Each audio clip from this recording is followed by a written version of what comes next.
you to get it right at this stage. We want we want you to be nurtured because we are called the nurturer, and so we are hoping that we get to nurture you today. Just like I said, thank you for being here, but I want us to do something. Let us represent our school. So do we have Light Force here? Yes. Oh, that's too dull. You are not representing your school. Do we have Light Force here? Yes. That's nice. That's better. So do we have Spring Hall British School here? Yes. They are representing their school. Let me hear it one more time. Do we have Spring Hall British School here? Yes. All right, thank you for being here. My name is Amaranjo Laurel, and I'm the project coordinator for this project. And I want to welcome, I have welcomed you, but I need to welcome the host of this program.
Mic check.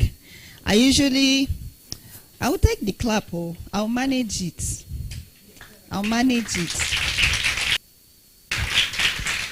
Hello, everybody. Good morning.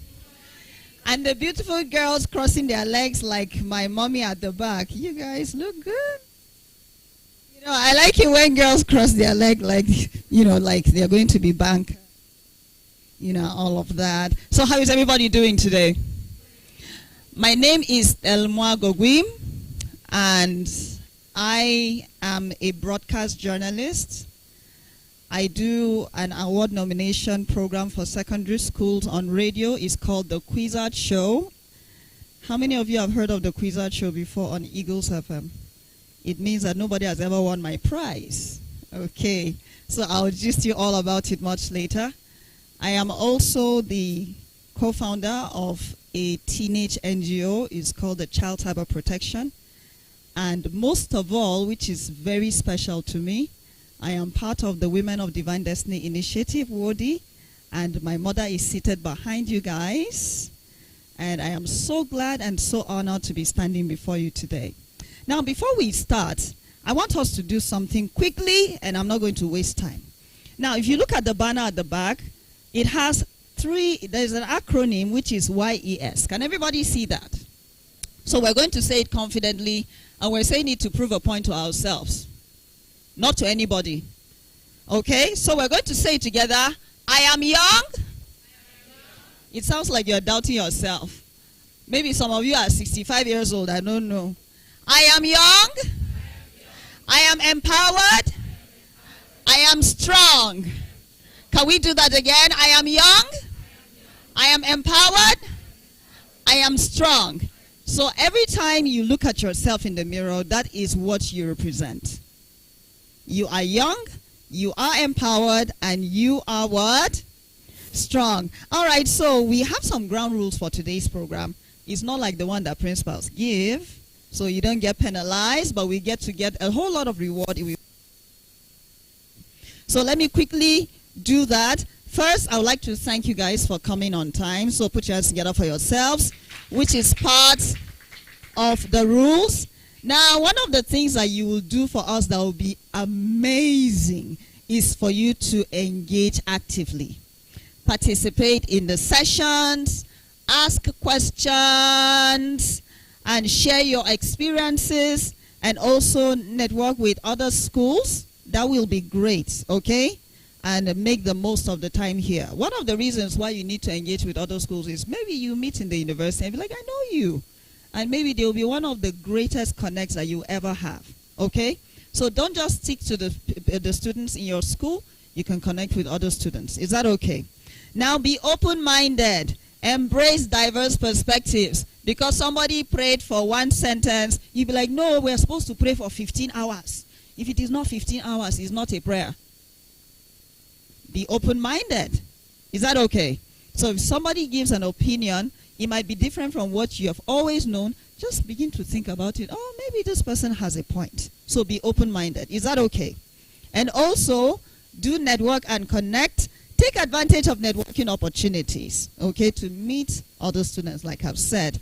Also, there is something very important, which is the rule of life, respect. So, yes, we came from the same school, but I need to respect you, and you need to respect me. You need to respect my opinion. I need to respect your opinion. Is that okay? So I don't laugh at somebody's opinion because it might seemingly not make sense to me. Do we understand? Okay? And always provide feedback. That's why I said we should repeat. I am young, I am empowered, I am strong. So feedback is very important. Quickly, let me go to what we shouldn't do. Disruptive behavior is a no-no. Refrain from engaging in any disruptive behavior that may hinder the progress or distract others. So my seatmate is trying to concentrate, and that is the time that I'm seeing that the banner has a big Y and a small E. Okay? So when we are having the talks, because our speakers are super amazing at what they do, so you're going to learn a whole lot. So do not disrupt side conversations. Let all of us hear what you're discussing. Is that okay? So if you have anything to say, let all of us get to know what it is. Allow equal participation of all attendees. So you've spoken once. No, I have another thing. No, I have another one. No, I have another. So you want to speak almost 50 times, just you. Hello? Are we here? All right. And then don't disregard personal boundaries. And let me say that. Allow equal participation of all attendees by avoiding monopolizing discussions. Give everyone a chance to express their thoughts and their ideas. Ideas rule the world, right? And also, we should respect personal space and privacy of everyone. So, I don't want somebody's leg touching my own. Then, this other person, their leg must touch my own. And it's distracting me. Okay? And if you notice the person doesn't like it, even if we are best friends from the same school. Okay? All right, guys? And don't be afraid to ask for help. Do not be afraid. Don't start thinking, what if I ask and people laugh? What if you ask and people don't laugh? Have you ever thought about that? Right? So don't be afraid to ask any questions. And don't forget to follow up. After this whole amazing program, take an initiative to follow on new connections and the contacts you've seen. And let's refrain from going up and down. We're not mosquitoes that fly everywhere. Are we mosquitoes? All right? So once we're here, I bet you're going to have an amazing time. But if you keep going in and out, you might miss on a very important information. Okay? And also, causing distractions. How many of you are with your phones here? Oh, yes. I'm so happy. Because if we were with it, we would have had so much distraction. So I'm glad that we don't have that. And making noise. Noise can disrupt the whole environment. So it's okay for us to laugh. Right? Or maybe one of the speakers is speaking and they say something. It's okay for us to laugh. But when we laugh for 2 naira 50 kobo, then we keep quiet for 5 naira. So that we can get all the information. Right? Are we good? Can you clap for Miss Dell? All right, so we will start with the first plenary session. But I want us to do something. Can we all stand? Yes. Yes. Now, I want us to, I wish I could be taller than this. So we're going to grow tall now. So everybody is going to clap with their hands above their head and try to be as tall as you can. Tall as you can. tall as you can. So we start like a rainfall with your hands up above your head. Clap like a rainfall. You know when it starts from afar. Can we clap, clap, clap? Now you're celebrating yourself. Now do it like you are in front of 8,000 people above your head. Can I get a shout? Like woohoo! Thank you guys. All right, have a seat. Now that was for you. So if you didn't do it very well, imagine you didn't celebrate yourself very well. So we'll get the chance to do it much later. Now, let me give you us a little secret. After the first plenary, you get the chance to ask questions. Okay? Are we together, guys? And if you need a piece of paper, just, you see this beautiful auntie? Just raise your finger up. That's Miss Amaranjo. Just raise a finger up in case you have any questions. Is that okay? Don't be afraid to ask your questions. Don't be ashamed to ask your questions.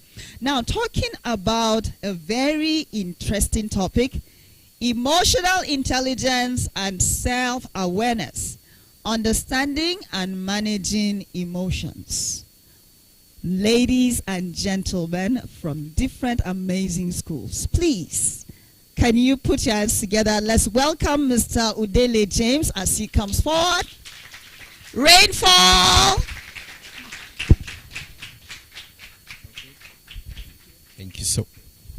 Thank you so much. What is happening to my mic? Hello?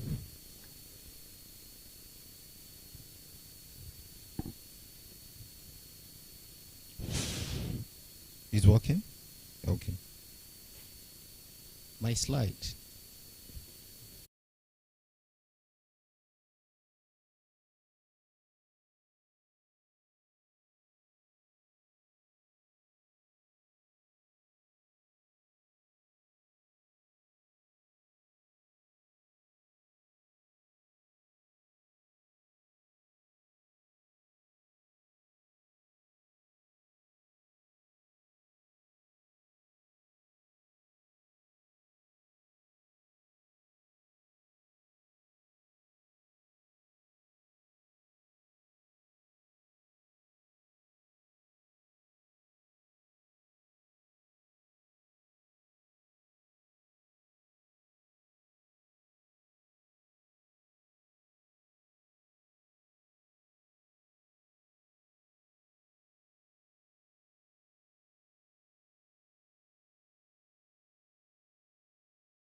Take you to the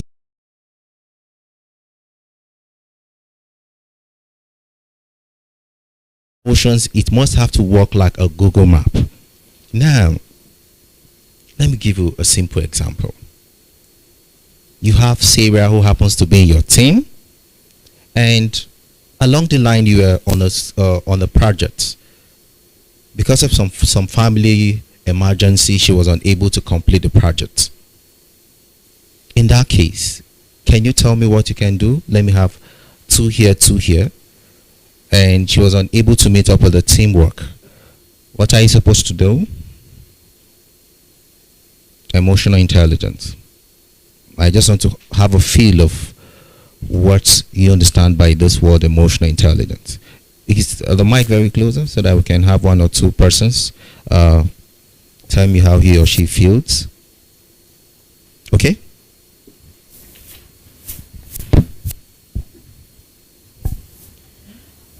You're supposed to take notes that it's not her fault and it's a family emergency, so you're supposed to help her with her part if it's not so big, and if she can come back and continue, you pardon her for it. Okay, that's beautiful. Any other person?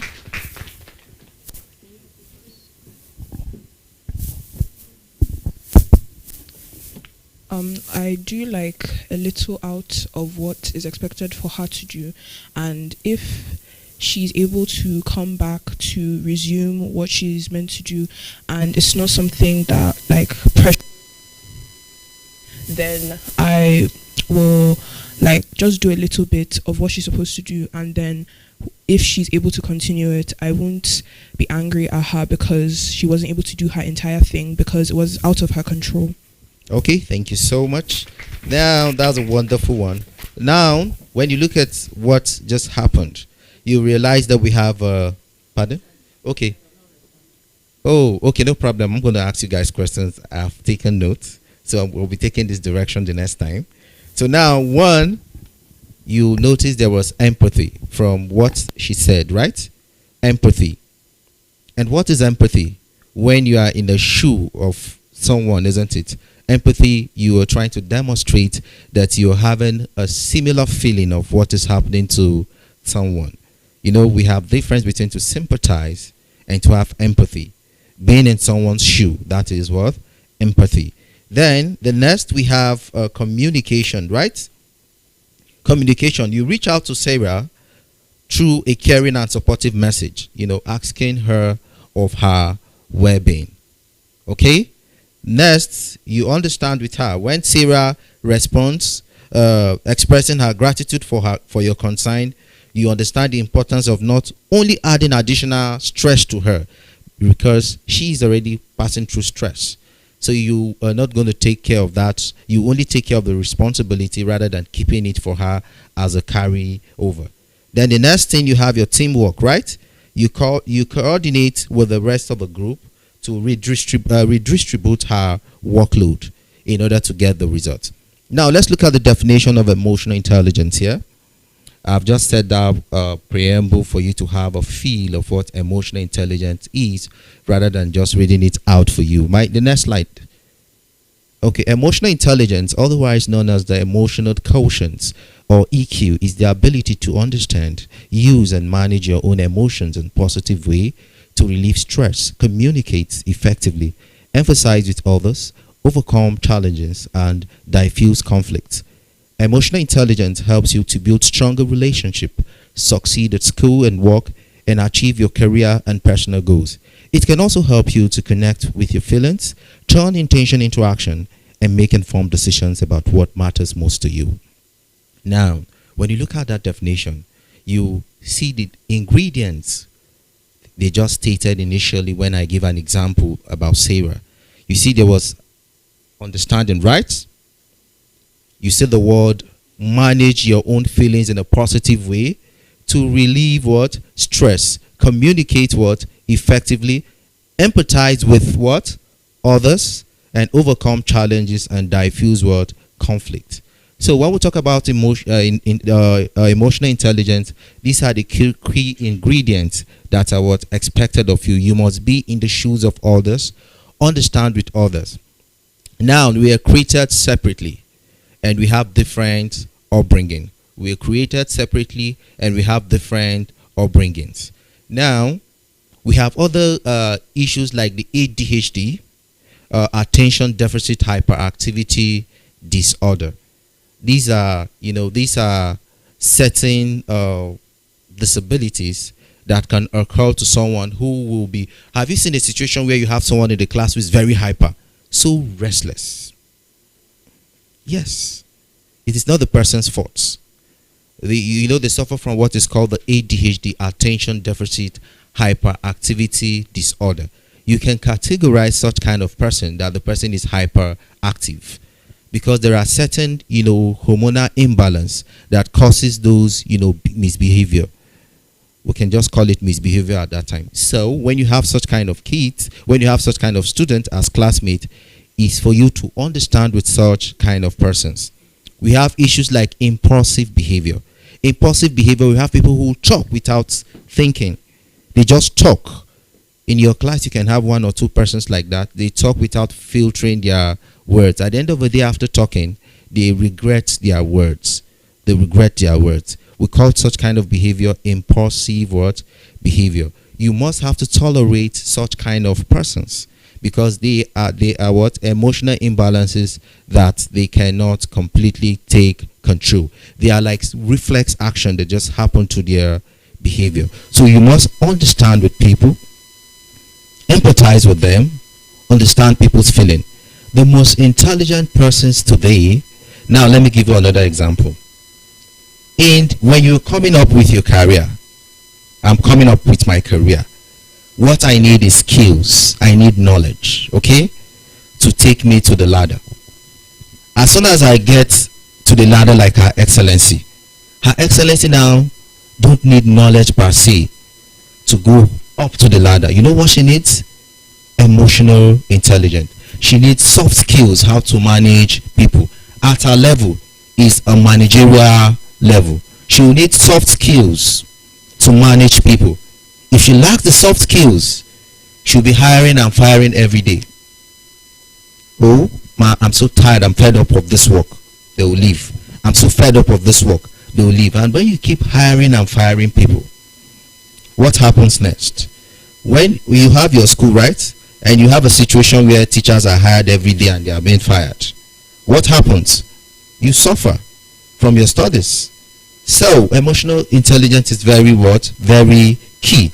At a certain level, you just need it. And if you lack those skills of emotional intelligence when you become an adult, it is just practically a what? A carryover of your bad manifestation that will result to an adulthood. When you see a man or a woman who is ill-mannered and don't consider the feelings of others, it's not just overnight. It's something that starts from what? Early childhood. It was not properly managed. It became a what? A habit. From a habit, it became a what? An addiction. And when something becomes an addiction, it has gotten to a third-degree cancer. And when a situation has gotten to a third-degree cancer, then it now requires the Almighty God. Right? Out of cases that have gone to third-degree cancer, only 30% are what? Are curable. 70% are not what? Curable. Now, for you not to allow certain characters, your bad emotional intelligence, to get to a third-degree cancer, such avenue like this is an avenue that will help you. Now, if you have gotten to a point of dislocation, it can be fixed. If you've gotten to a point of fracture, it can be what? Fixed. But not a point that it has been what? Rotten. A rotten state at that point, there is no way that it can be resuscitated. And therefore, it will now need what? The intervention of the Almighty God. So in most cases, our problems are more like man-made problems. And then we finally give our blames to God. So these are avenue like this that we can, sort out problems like this. I was told I was supposed to talk for 1 minute, for an hour. So let me go to the next slide. Okay, now when we talk of emotional intelligence, there are 4 key things that should come to your mind. 4 key things that should come to your mind. I can imagine you coming here without a journal. You're coming here without a pen. You're coming out without a piece of paper to jot out 1 or 2 things. Oh, then there's a big problem. On a serious note, when you're coming into a mental exercise like this, you're expected to have something. No matter what I'm saying here, there must be 1 or 2 things that you must have just jotted down. Our brain is wired in such that we digest information. Remember, at your age, you are at adolescent level, you have hormonal imbalance. If you don't jot in certain things, okay, it will go. Because what you have here, the highest you have here, no matter what I'm talking here, it will only go to your short-term memory. But when you jot it down and revisit it, it will go to your long-term memory. So when we talk of short-term memory, it means it will only last for a period of time. That is why teachers will come and waste enough energy to teach you. You don't jot anything down. And then what happens? Sometimes, no matter what they are saying, it will just take you just a minute for you to jot something down and it will stick. You don't need to read the whole notes of your teacher. You have one or two summaries and then you have your bullet point and you are good to go, rather than memorizing. So when you have a venue like this, please try and get your jotter. Write one or two things.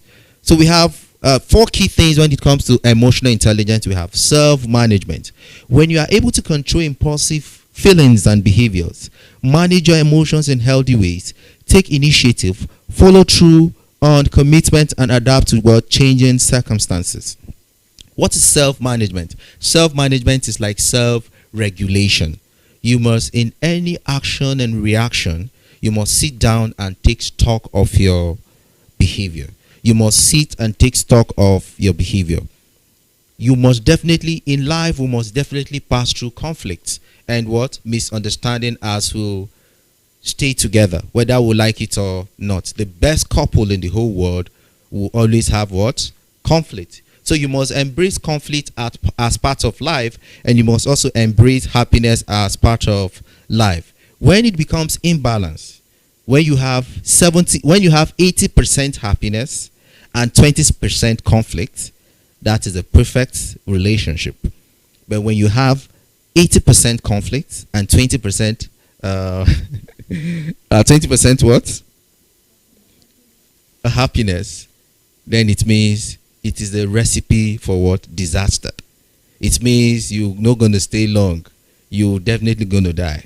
Because when you have 80% sadness in your life, you're with someone and there is conflict every day for 80% and then 20% happiness, then it means you guys are going nowhere. Now you must always have that self-management. You must be able to control your impulsive feelings. What are impulsive feelings? Impulsive feelings are things that come without you controlling them. However, you can still control them. There are better ways you can still control them. There are certain talks that want to come through that will just come out of your mouth. But you must learn how to filter your words before they come out. You don't know if these words might hurt one or two persons, so you must always self-regulate yourself. Self-management means you should what? Self-regulate yourself. You must always put your impulsive feelings and behavior in control so that it can be in a healthy way. You must take initiative, follow through on commitment, and adapt to changing circumstances. What are changing circumstances? There must not be a happy life. Don't expect happy life throughout your life. No way. Except you don't want to go through the part of success. Okay? Except you don't want to go through the part of success. It is impossible for you to have happiness throughout your life. You must adapt to circumstances. You must adapt to what? Circumstances. There are certain skills that it will be very difficult for you to learn. But you must adapt. Whether you like it or not, you must what? Adapt. I remember when I was doing a course in I did one course in advanced diploma in law, and I was being compared to study Islamic and Arabic study as a compulsory course. I was doing it very well because I had no foundation in Islamic and Arabic studies. It became very difficult for me. I could spend the whole night learning it because I needed the skills at that point, and the course was 3 credit load. That I was planning to graduate with a distinction, and I knew that anything that has to do with C will not be a good grade for me. So I had to be studying. It became a big problem. I had to be hitting. And I'm very sure that 70% of you here don't like mathematics, but you're left with no choice. You just have to learn it, whether you like it or not, because except you are expecting manners to fall from heaven. That will not be the true reflection of yourself. Or you are expecting to go to one government secondary school where they'll be bringing in weapons of massive copying. Otherwise, you have to compare yourself. Whether you want to study toilet management tomorrow in the university, you must have to study math to a certain level where you can just have what? Just a C6. Okay. No problem, ma'am.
Okay.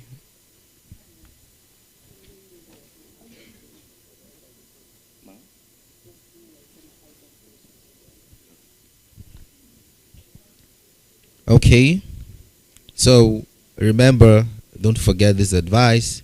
Whenever you're in a class and your teacher is talking, you should always have a pen to jot out one or two things if you really want to sustain that knowledge. Because if you don't do that, at the end of the day, you can only have the lecture for a while. It's like a soap, it's like a sponge, where as soon as it soaks water, it will start just dropping, and that's the end. So at the end of the day, I'm going to ask questions, and the questions might be coming from any direction. So you have to pay attention. Okay? The questions will be coming from any direction. So pay attention. Okay? The next, okay, I'm still on my slide. I have, okay, we have self-awareness. What is self-awareness? Self-awareness, you recognize your own emotions and how they can affect your thought and behavior. You know your strength and weakness and have self-confidence. Now, how do you know your strength and weakness? Some of you are not public speakers. You find it difficult to come in the crowd and talk. If you know that is your weakness, what happens? You do what? You learn. Today we have so many YouTube channels, so many things that you can get on YouTube. You can just go there, Google, and ask, how can I be an effective public speaker? These are skills that you just need, whether you like it or not. Because when you get to universities, you're going to be doing presentation. And it will be sad that you're coming out in the university for a presentation and your hands are like this. No. Even if no matter how knowledgeable you are and you don't have a public speaking skills, then it's a big problem. You might not be able to deliver. All what you have here, as soon as you see the crowd will take them away from your... They'll take it away from here. As soon as you see crowd, that's all. So, self-awareness is the ability for you to evaluate your strengths and weaknesses. If anyone will tell you that they don't have weakness, then it means they are what? They are not telling the truth. So you must learn how to evaluate yourselves, know your strength, and also know your weakness. If you have a short fuse that you easily get angry, and the cure of anger is just one thing. What's the cure of anger? Are you aware there is a cure for anger? Are you aware? So what's the cure for anger? From this direction. Let me hear from this direction. What is the cure for anger? If you have a short fuse. Okay. Okay, please pass the mic to the fourth person there. What is the cure for anger? Apology. Pardon? Apology. Okay, yeah, okay, partially. I'm going to give you 50. Any other person? The cure for anger is delay. The cure for anger is delay. Yes, that is it. That's the cure for what? Anger. You don't have to do anything. As soon as you've gotten to this point, don't just react. Just go and settle down. You know what will happen at that time? Remember, I made mention of impulsive behavior. There are certain hormones. There are some hormones that are going to take a journey through so that you understand. There are certain hormones, that are connected to our brain, and when there are certain actions that can trigger that you can say certain things, and at the end of the day you said, I apologize. Okay, but on a very good day, if you delay your action, it won't result to such kind of behaviors. I've seen situations where a student will say, "Sir, are you very stupid?" to a teacher. Yes. At the end of the day, the child will apologize. At that point, you have allowed the impulsive, especially for boys, when their testosterone at that point runs through, the body system, you have a tendency of having aggressive, behavior.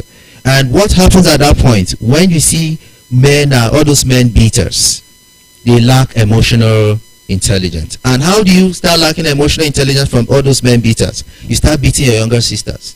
Your younger sister, bah, bah. Before you know it, it becomes a habit. When you have someone's daughter that you have paid her bride price, you now turn her, it still gives you a flashback that is still your younger sister. Bah, bah. Before you know it, and these days there are regulations, especially for the boys. If you touch a woman now, domestic violence, go and check the jail sentence for domestic violence. So you need to make your hands to be very rigid and not to be flexible. Women will always express themselves. They have that gift. God has given them that gift to talk. They can talk 100 while you are still on 1. In fact, when you are managing to say the 1, they will talk like 1,000. Are you expected to follow them and be talking? It's their gift, it's their calling to talk. And they know areas that they can touch you. They will say something to you that will make you bored. So you just respect yourself, delay, and don't take action. You just have to learn it now. Okay? You just have to learn it now. For some of you who have a habit of when a woman talks in the class, you still want to talk, it's not a good thing. You have to behave as a man now, so that you can have it. It becomes part and parcel of your behavior. There's a psychologist that made something that is called learned helplessness. Let me give you an example. When you have a mother that the father is already used to beating your mother, when you get married and you have a husband that will slap you, all men are the same. That was how my mother too was suffering. It becomes learned helplessness, a bad habit that you've adapted, that it is now part and parcel of your life. When others are saying it that it is the forbidden behavior, you've accepted it that it is part and parcel of life, that it is your cross, that you take it, that your mom took it. So why would you be different from taking it? That you take it, that is a family thing. So when you allow any behavior to become learned helplessness, then you are in a very terrible situation. Then we have the next part, which is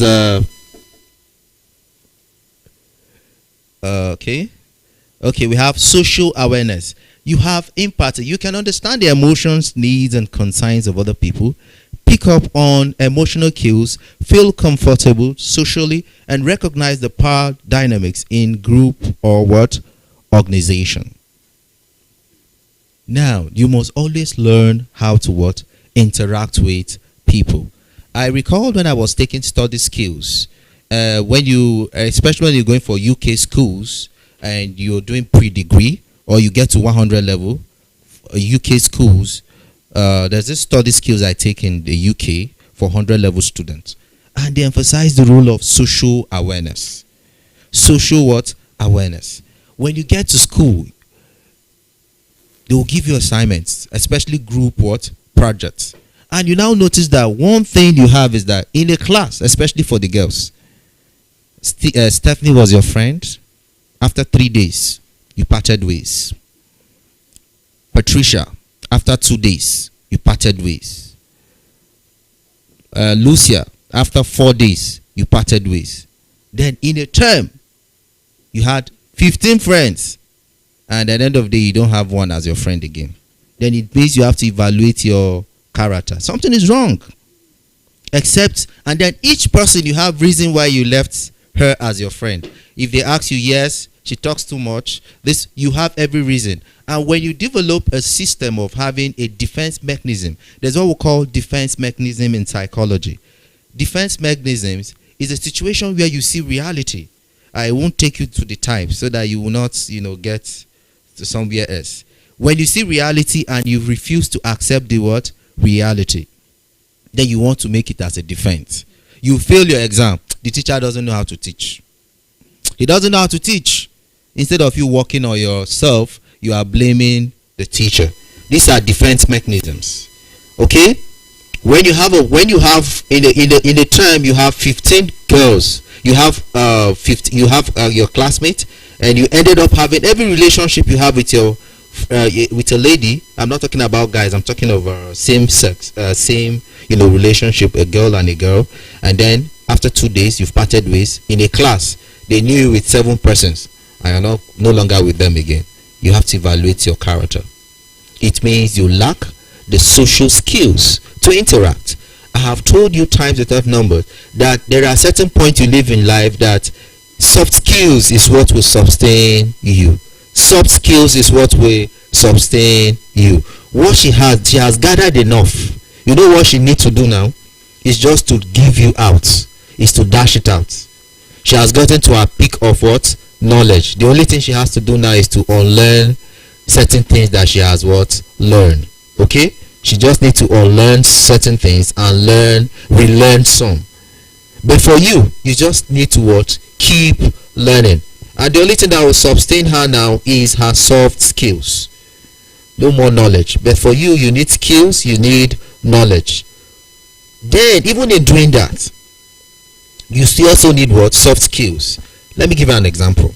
Even in organization, there are certain people, your behavior you have at home should be different from your behavior you have in your workplace. There are two different things.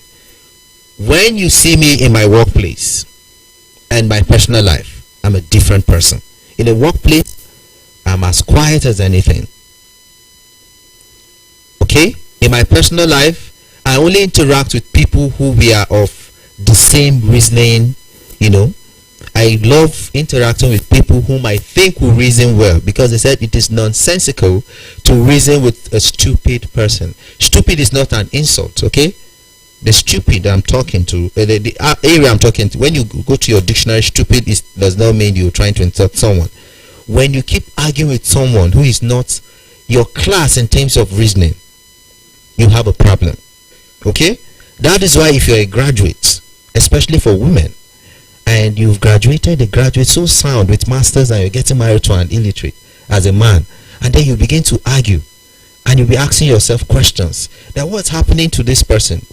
The person can never be your match in terms of reasoning, whether you like it or not. There are even men who are also educated, but at the end of the day, the education did not actually penetrate through their system, and so they reason as if they are school sats. And when you have such kind of persons, what happens? There will be disconsonant. Disconsonant here means there will be no chemistry in your reasoning. You guys will be reasoning apart. And in such kind of situation, out of 10 things that you're discussing, you end up coming together for just one thing. And maybe that should be religious matter. In religious matter, somebody can be an illiterate and can even do better than you who is sound. I think I have to pause right now.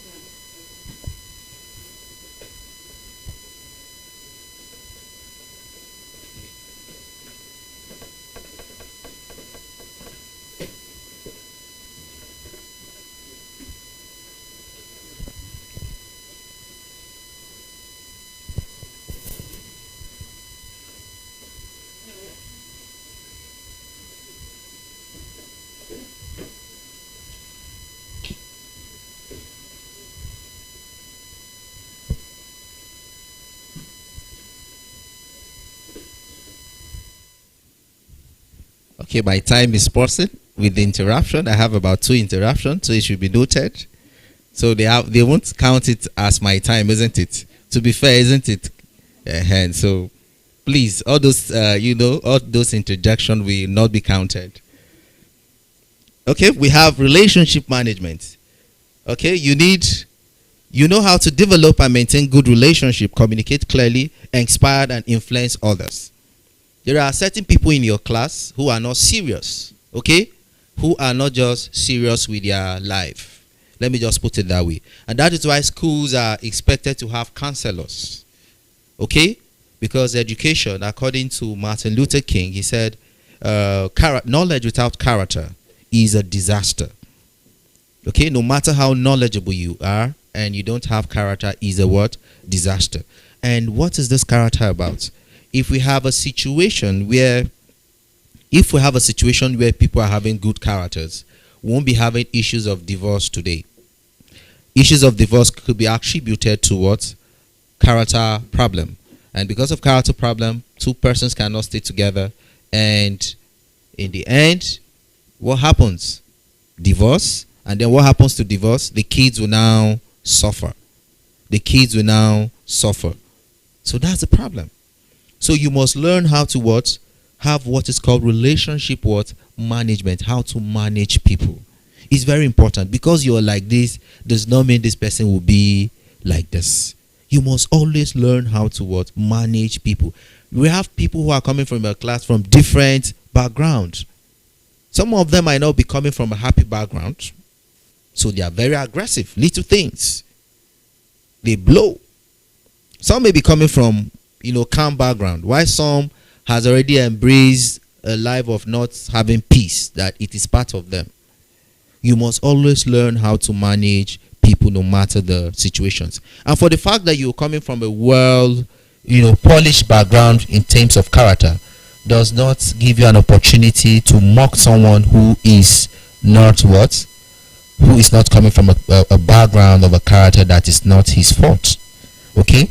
When I'm coming from a background that is not sound in terms of character, then that does not mean you should be laughing at me that maybe I have a very bad character. You must always learn how to manage people.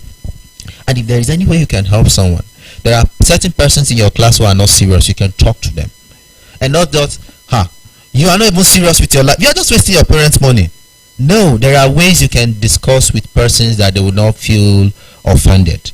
You are saying the same thing but in a different way. I grew up with my dad, Professor Aji, and he will always tell me to express myself. I can just wake up and say, Grandpa, I grew up with my grandpa. Say, Grandpa, I'm not really happy with you. He said, son, then tell me what is it. And I'll, take my time and constructively tell him what he has done to me that I don't like. My grandfather, he will tell me, my son, I'm so sorry. Should I go down for you? He was very smart. Should I go down? I said, how about that? How will you just go down for me? Say, I'm so sorry, my son, it won't happen again. Way of presenting, not the situation as a granddad, grandpa, I don't like this. Why will you be doing this to me now? No, there is a way you can, present issues that will not look disrespectful. Okay?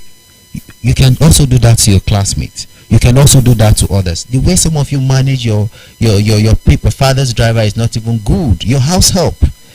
You maltreat them. You make mockery of them to go home and start thinking about their lives. And some of you will confidently say, my driver will come and pick me. Do you have a driver? It's your father's driver. Can you pay for a driver? No. So why always saying my driver will come and pick me? It's your father's driver. You have house help. The way you treat your house help never shows any sign of what? That's relationship management. It's not a good thing. So you must always learn how to manage people. For the fact that they are in that condition does not mean you should mock them and increase to their pains. Okay? They are not happy in that condition. You must show them love in order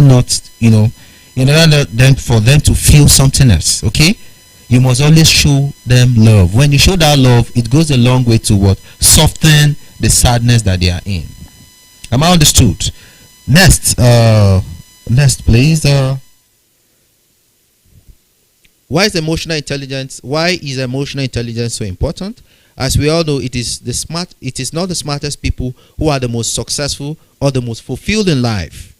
You probably know people who are academically brilliant and yet are socially not fit and unsuccessful at work or in their relationship.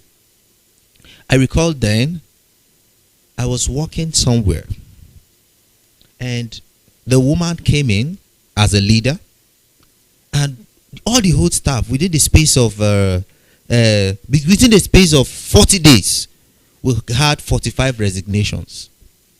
45 staff resigning. 45. So what happened? Then it was clear that there was a problem of what? Leadership.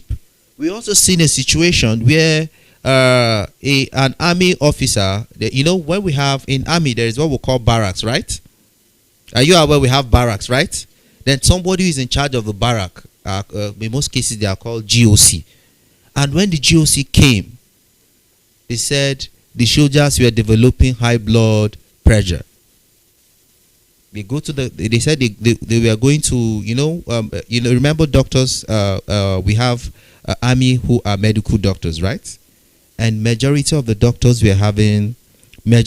army officers that were being tested were having high blood pressure.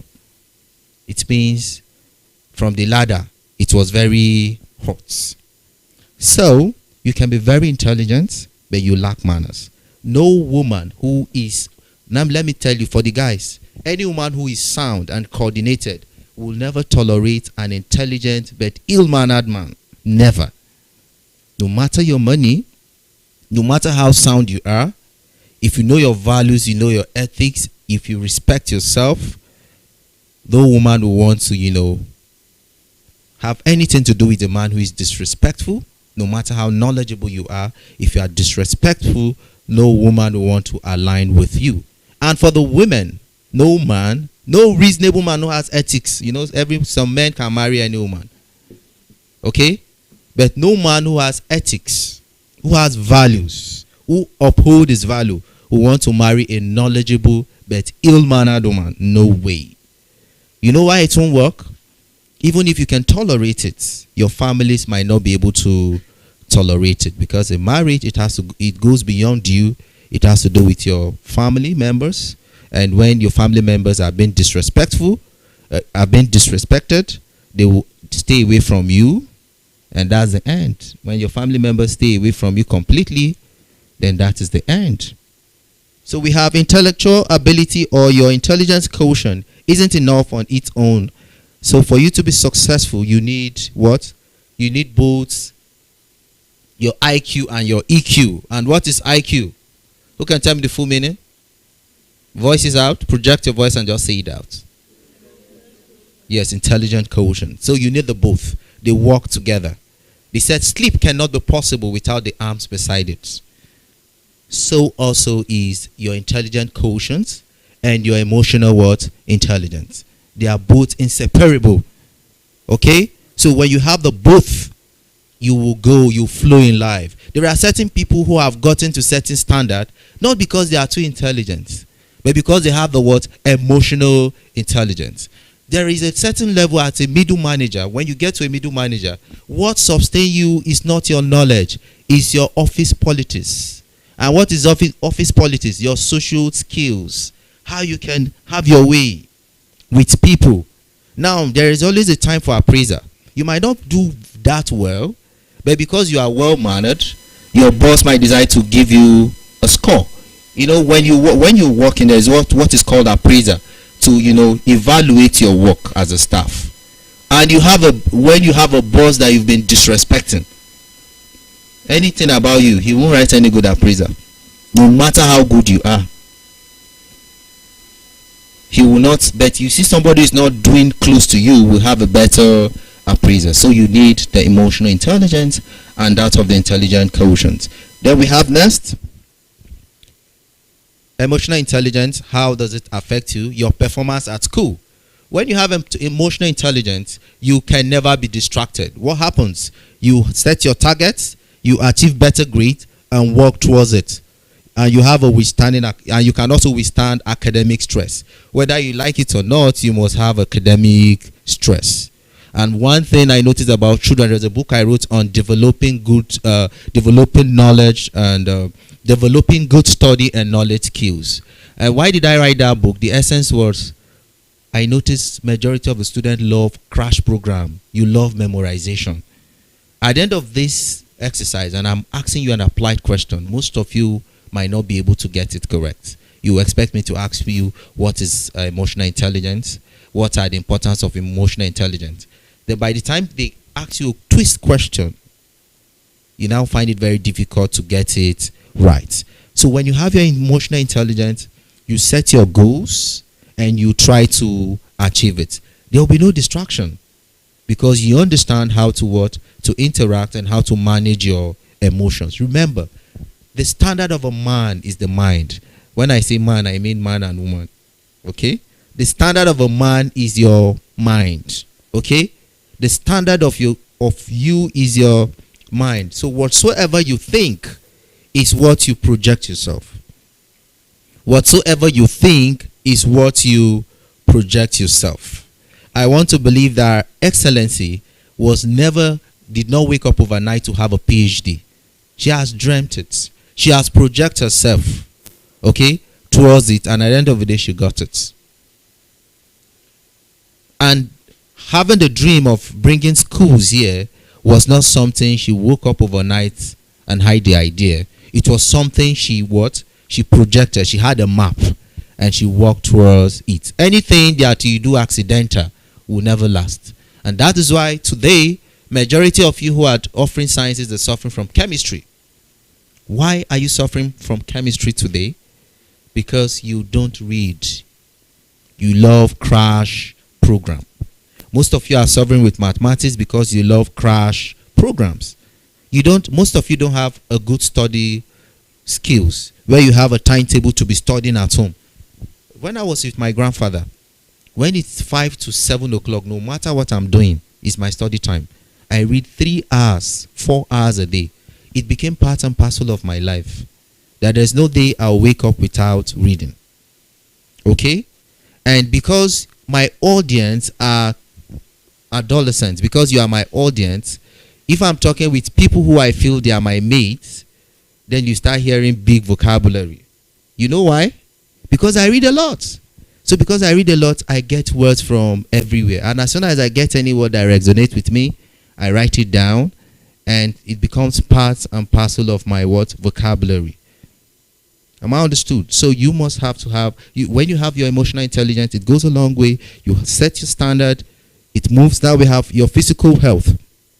It also lowers stress level and leads to a better sleep. Some of you don't know how to manage your time, even sleeping time. When is the best time you're supposed to sleep?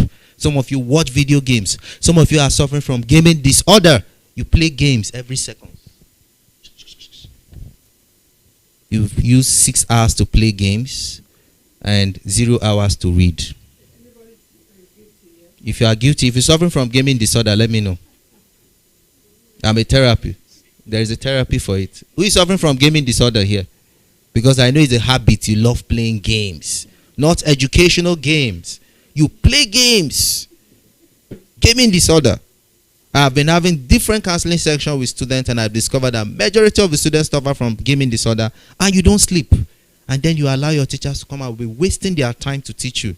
At that point, it's wasting of time. When your teacher is teaching, you are busy battling with your eyes because you slept around 12 midnight. You are expected to sleep for 9 hours. If you don't want to, if you want to have a healthy mental state, you are expected to sleep for what? 9 hours. For a better result. When you sleep for 9 hours, your brain will be what? Stable. When you get to the class, it will be at alert. Not a situation where you sleep around 12. You are in discipline with your sleep. It is wrong. Everything you do.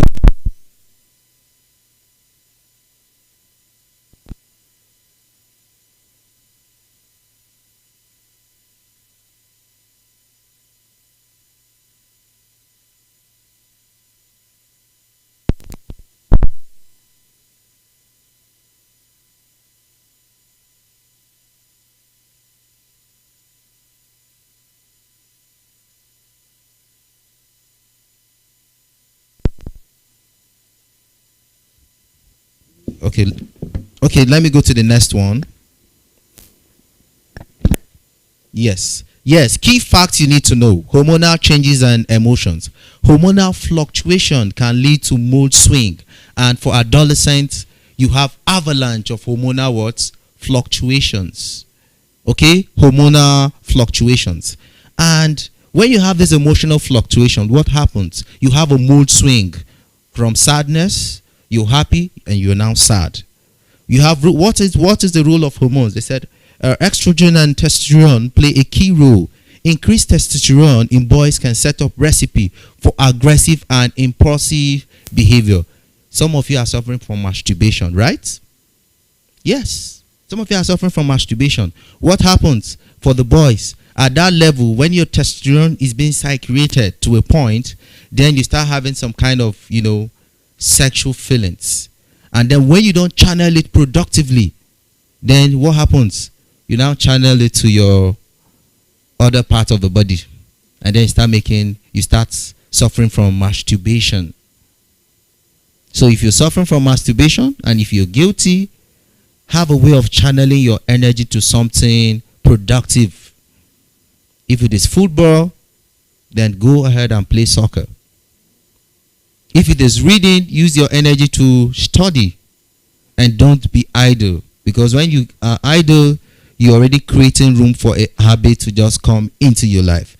Then journaling is helpful. Positive affirmation, you must always be very positive about yourself. Talk good about yourself, that you can do it, you can have good relationship with people. Then we have prefrontal cortex development. What is the prefrontal cortex development? This is responsible for decision making and what? Impulse control. Now, at this level of adolescence, your brain, that part of the brain for decision making is not fully developed. Remember, at age 6, the brain is being developed at 80%. At age 6, your brain is being developed at 80%. But there are other parts of decision making that at this level you might decide to say, I want to be a medical doctor, I want to be this. But when you now get to your university where reality sets in, you now change your mind. Some of you said, I want to be a reverend father.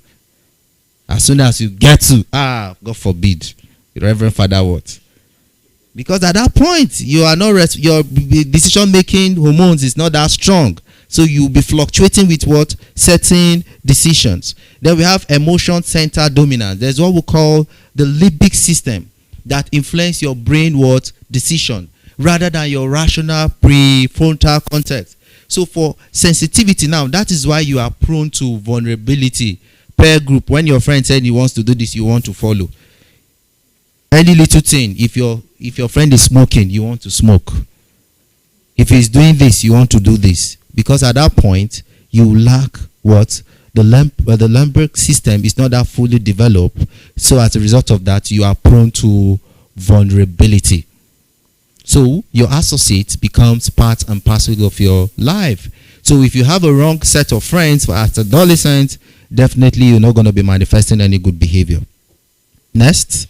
Okay, next. Next, please. Oh, she's not closer. Okay. Okay, academic success. I've said that already. My time is off. Let me, the next.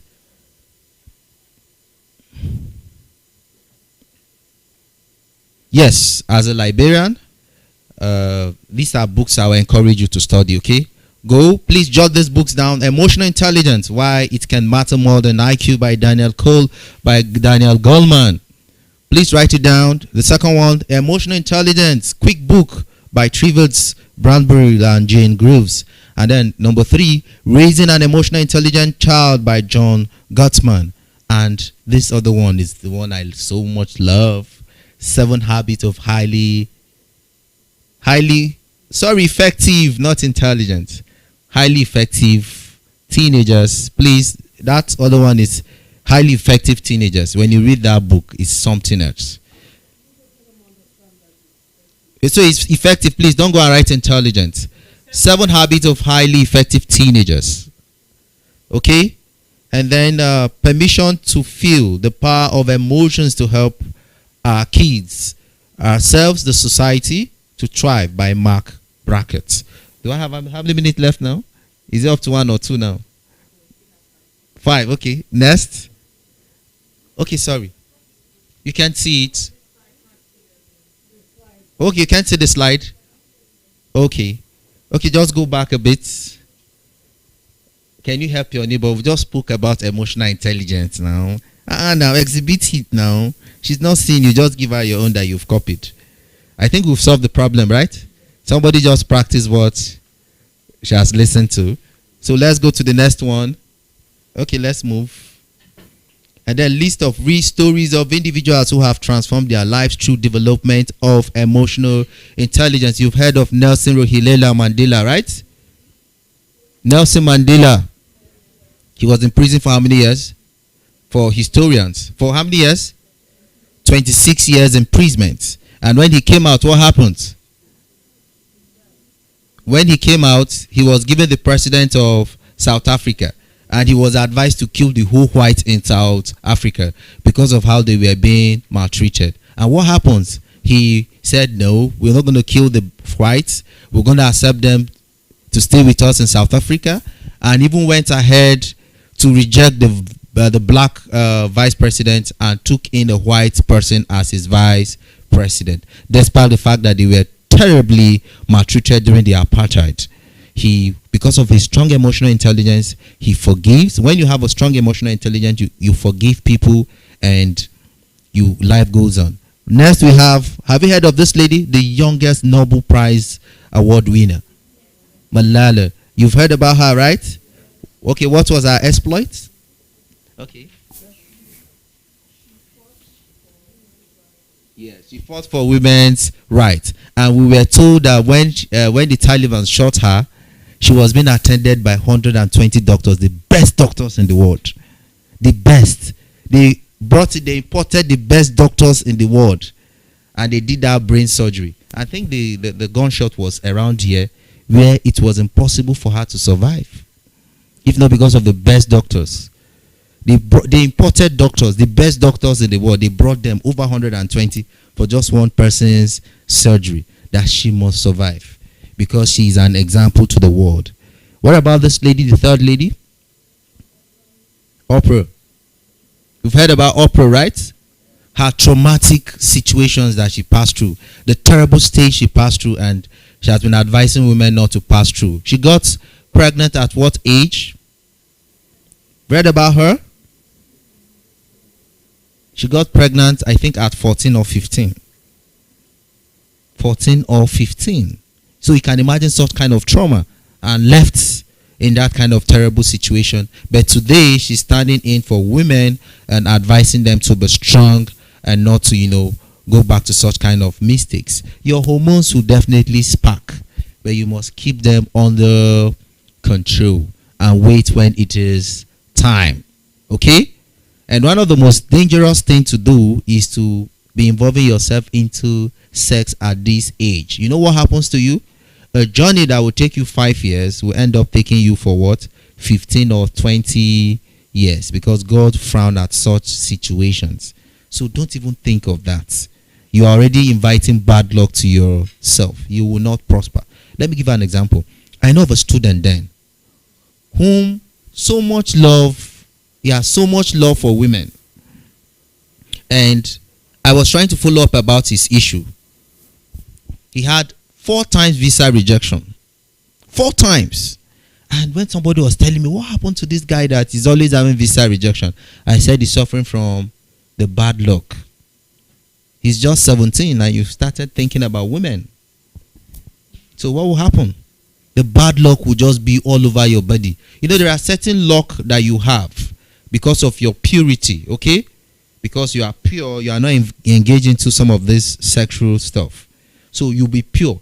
There are certain things that you're not supposed to have, but you just have them because of God's blessing. But as soon as you start washing yourself into such dirty things, God will now put you that dirty face and no more pity. You'll be having a long journey towards a very simple things that your mates are getting, but you find it very difficult to get. Then Martin Luther King. You've heard of Martin Luther King, right? To a point that he's been celebrated in United States of America, right? And when they burnt his house down, what happens? He stayed at that same house and told people that he is ready to forgive whosoever burnt his house down. We have Mahatma Gandhi. What about Mahatma Gandhi? He's celebrated. There is no house in India that you will not see the face of this man. No house is almost being worshipped in India because of his strong emotional intelligence. And then what about this guy Nick? What have you seen this? Heard about this Nick Vujicic? No hands, amputated hands. You watch Ted, talk to Ted. Oh, he's amputated. Just go and check. A man is an inspiration. No hands, no leg, and he talks. You've seen that's the name now of Nick Vujicic, because the man does not have hands and legs. You've refused to recall his name, right? Yeah. So you must consider someone is. You should just have that. But if I called Messi or Cristiano Ronaldo, you will be glad. You will now know immediately. But because the man is amputated hands and that, you've forgotten. So that is it. Thank you so much. Thank you.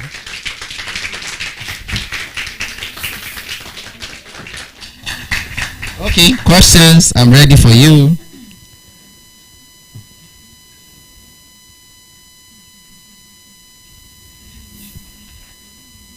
Questions, feel free. It means if there will be no questions, we are not really engaged. No. There's one here.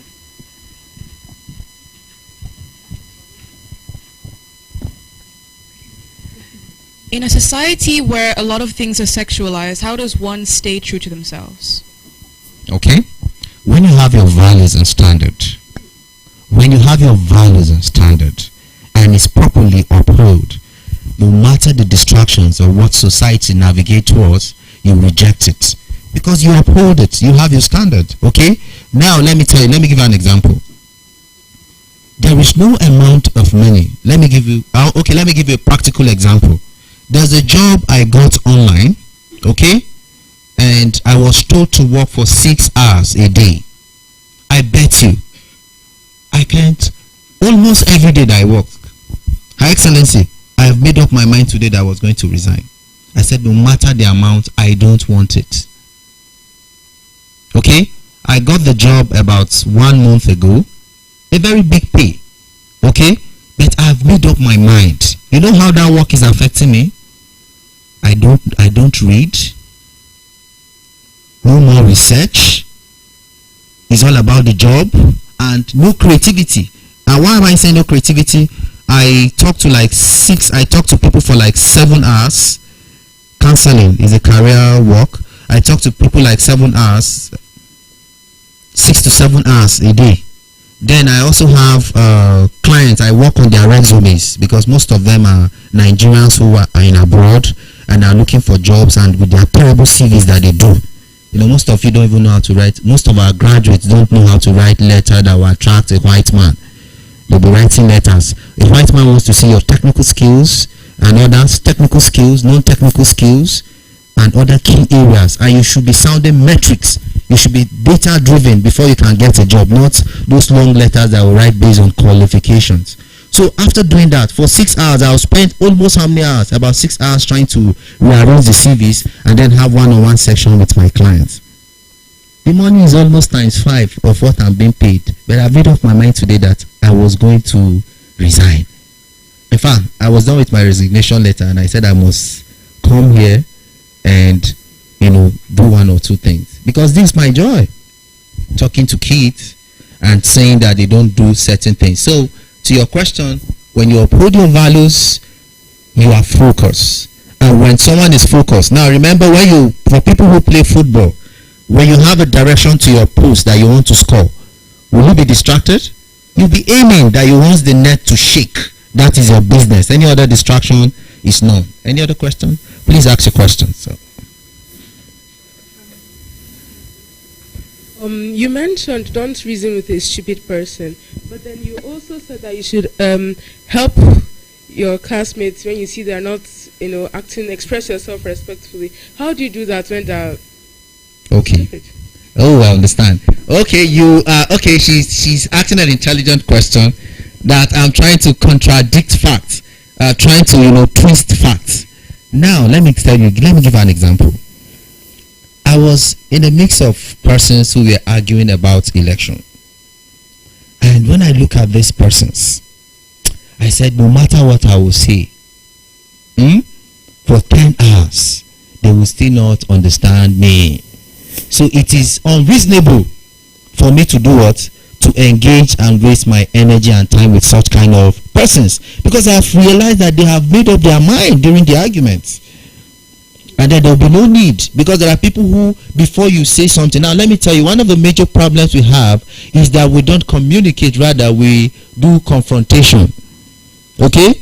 And what is communication? Communication is your ability to listen to me, not to listen and understand, and then have something to say. But most of you, as she is asking me a question, I have already prepared my answer.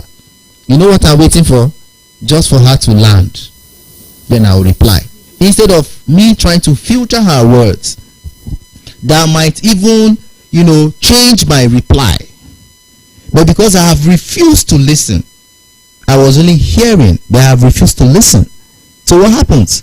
My reply is already prepared, and I'll give it to her. And that is why today, even when husband and wife wants to, iron out issue, the wife has already prepared an answer. So no matter what the husband is saying, her answer is already here, like automated machine preparing to land. So you see, it can be reasonable. The other part of your student, at least at that level, is your classmate. We want to believe that you are equal, right? The only thing is that the person is just lagging behind, and you can constructively tell him, our parents are really trying to pay our school fees. I think we can do this. Now let me give you an example. What a situation where it is lunch time and somebody is bringing out a food with beans. Will it smell nice, or egg? Some of you, and now food that someone wants to eat. You shouldn't expect a meal that maybe your break time is 10:30, right? And then after opening the flask, you don't expect that food to come out nice, especially beans or any other this thing, and then you are already rejecting the smell. How do you expect the person to feel? It means you're not being considerate. Is it the person's fault? It's just the food. Am I understood now? Any other question? Okay.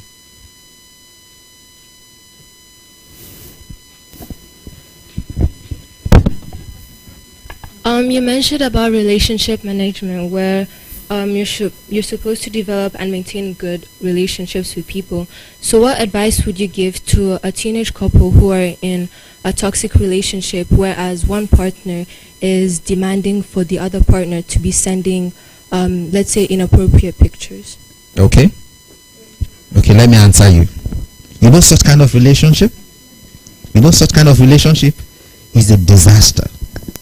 Immediately you just cut from that person. It means the person does not have values and ethics. Okay? How will you be telling you to send nude pictures for what? There is nothing wrong having a relationship with an opposite sex for adolescent state at your level. There's nothing wrong. But when it is getting toxic, when there is no difference between platonic relationship is a relationship that is just strictly casual. But when it is copulative motive relationship, copulative means sexual relationship. Now, when it is at that level, then it means you have to run away from such kind of relationship. You know what happens to you next? Because of your love for that person, you now start compromising. I've told you that your hormones have prepared you to be very vulnerable at this age. It will fluctuate. What if the hormones now switch to that bad side? You now start sending your nude pictures. So it's no go area. At that level, it means that person, you are no longer in the same journey. You are googling to come to Grand Square, he's already heading to Aso Rock. So you don't have any road, you don't have any business again. You should just go. And such kind of relationship is toxic, and the end result will be terrible. Next. Okay.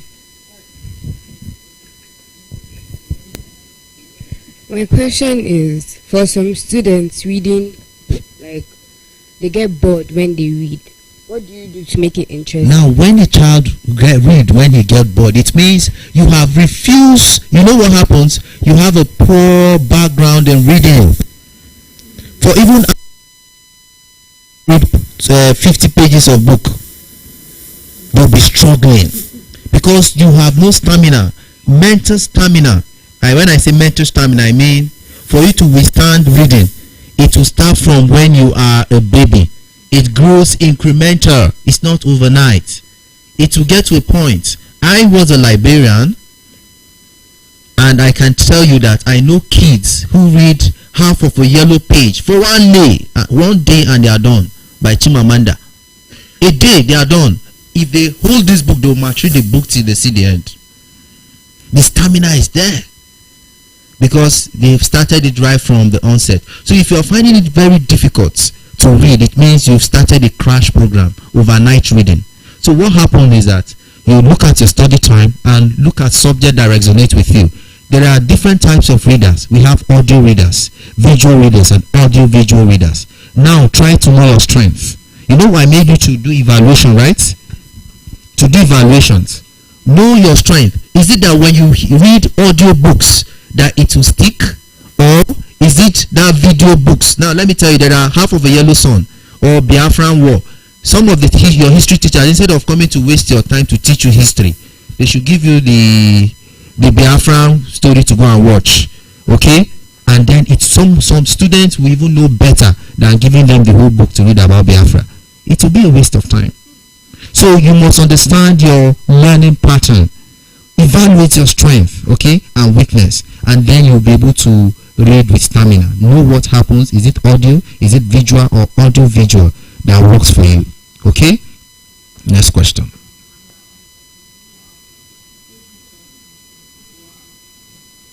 So what if for a young boy that was brought up in a midst of women and he grows up being so attractive to them, how do you correct that behavior?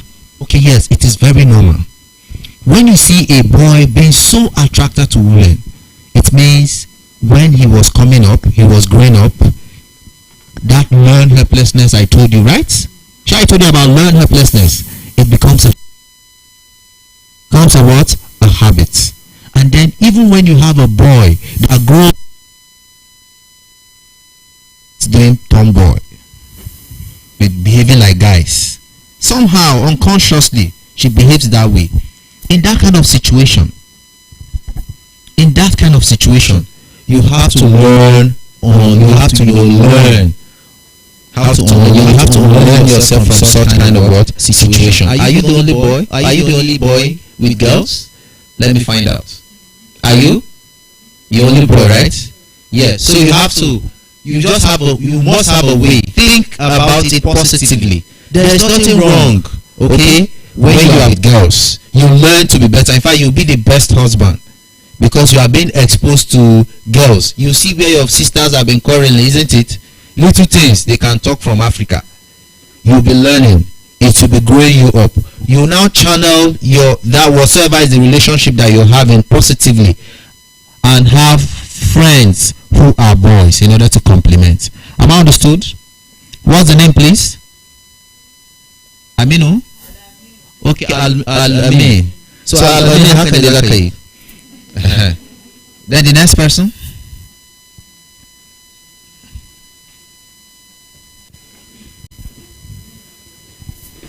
Sir, you said delay is the cure for anger, right? Yes. So what if you're in a situation whereby the person reacts immediately? Is there any other way to control it?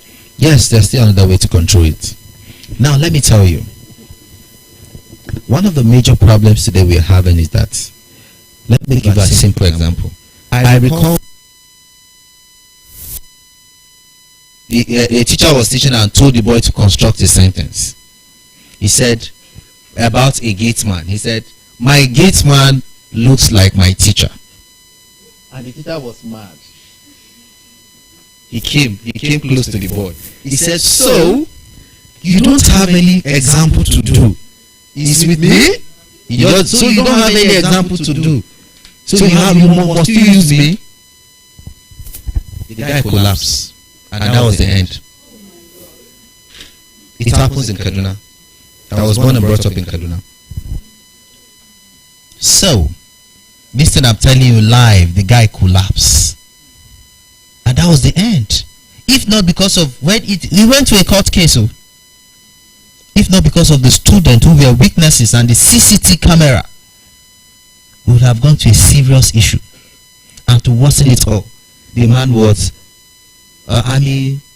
senior army officer. The school was shut down for like 2 weeks because army were busy parading there till they now gave signal that please, it's enough of army that they should go. So you can imagine such situations. So you have to be very careful how to be confrontational. Because some of you, physical confrontation. Because some of you here, before you know it, you slap, you start fighting and the rest. So, to save yourself from any mess, you must learn how to control yourself. Just tell yourself, I made mention of affirmations. Please, what's the name? Praise. Oh, please, God, just hold me. Please, God, just control this anger. Please, God, just help me. And He will help you. It will be very impulsive that you react, but just ask God. This time it's not you, because this question you ask me is above you to control. You only tell God, please help me, and He will help you. Yes, breathing exercise. You know this they call yoga. Yoga helps a lot. It takes a journey to your mindset. All those yoga exercise, relaxation. These are key things that can cope with your stress. Another question? I think I saw a hand there.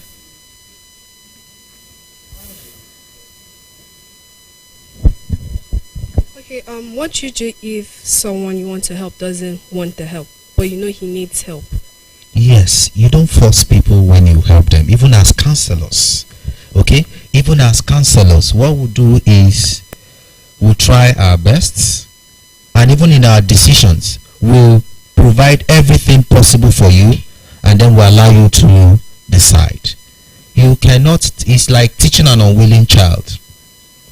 When a child is unwilling, there is no magic you can do as a teacher. Especially when you have made up your mind that you don't want to know this math. There is no magic. If they like, the teacher should bring a magic formula to teach the best methodology in the world. You've made up your mind. So, the only thing to do is to leave that person, because it will end up being violent. You can only try. You can look at the time the person is in a very good mood and then come up with another issue again. That same issue, you can look at people's mood, right? When somebody is in a happy mood, won't you be able to know? When you want to request something from your dad, you don't know when they are in a happy mood or your mom.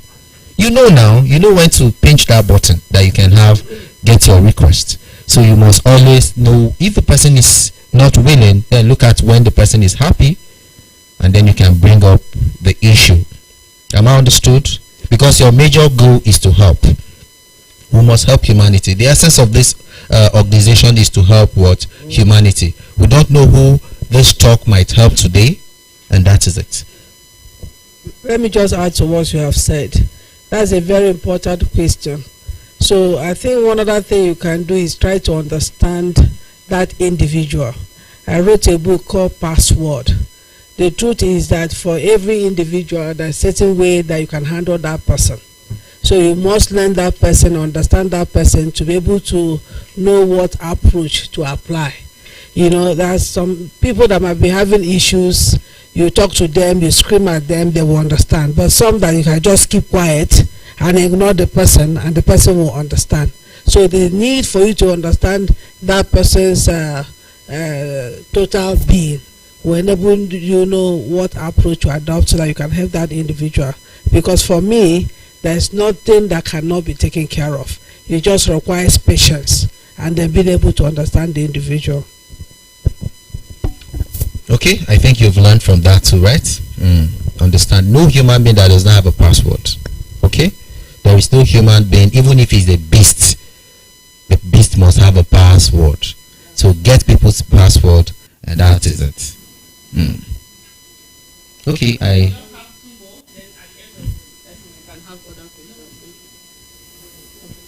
Okay, pass it the empathy.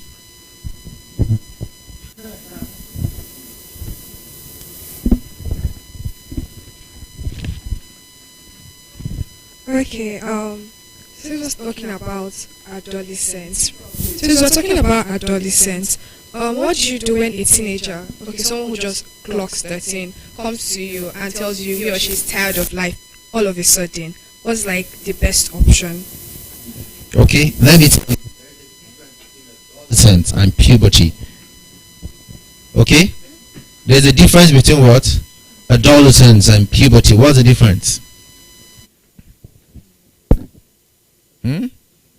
The age you mentioned, is it adolescence or puberty? Age 13. Is it adolescence or puberty? Teachers. Is it adolescent or puberty, students? It's puberty. Okay? At 13 is what? Puberty.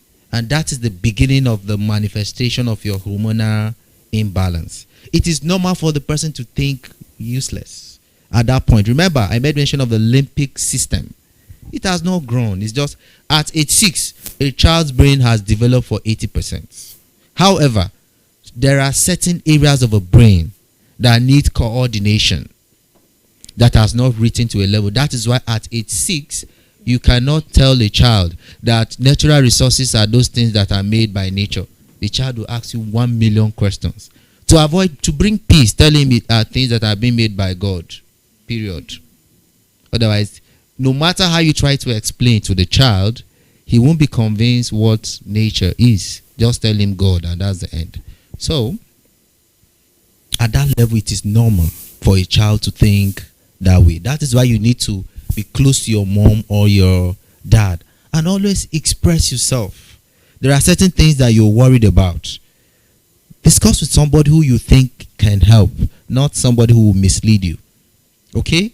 Reach out to your elders. It's very, very important. Am I understood? So when you start thinking such kind of thoughts, then it's suicidal. That is suicidal. And before you know it, you gradually get into depression. So you should always discuss issues like that, from stress to depression. From stress to depression. When you get to depression, it means you need a serious counselor, rehabilitation counselor, to move you away from such terrible situations. So always, if you have issues, don't discuss it with your friends. They will mislead you in most cases. Discuss with, and don't go and discuss it with your age. Discuss it with somebody who is above you, that you think will give you the right counsel. And if you think, even if it's an elderly person and is giving the wrong counsel, just stay away from that person and look for the right source of your information. That last question, right? You said, moderator? Okay.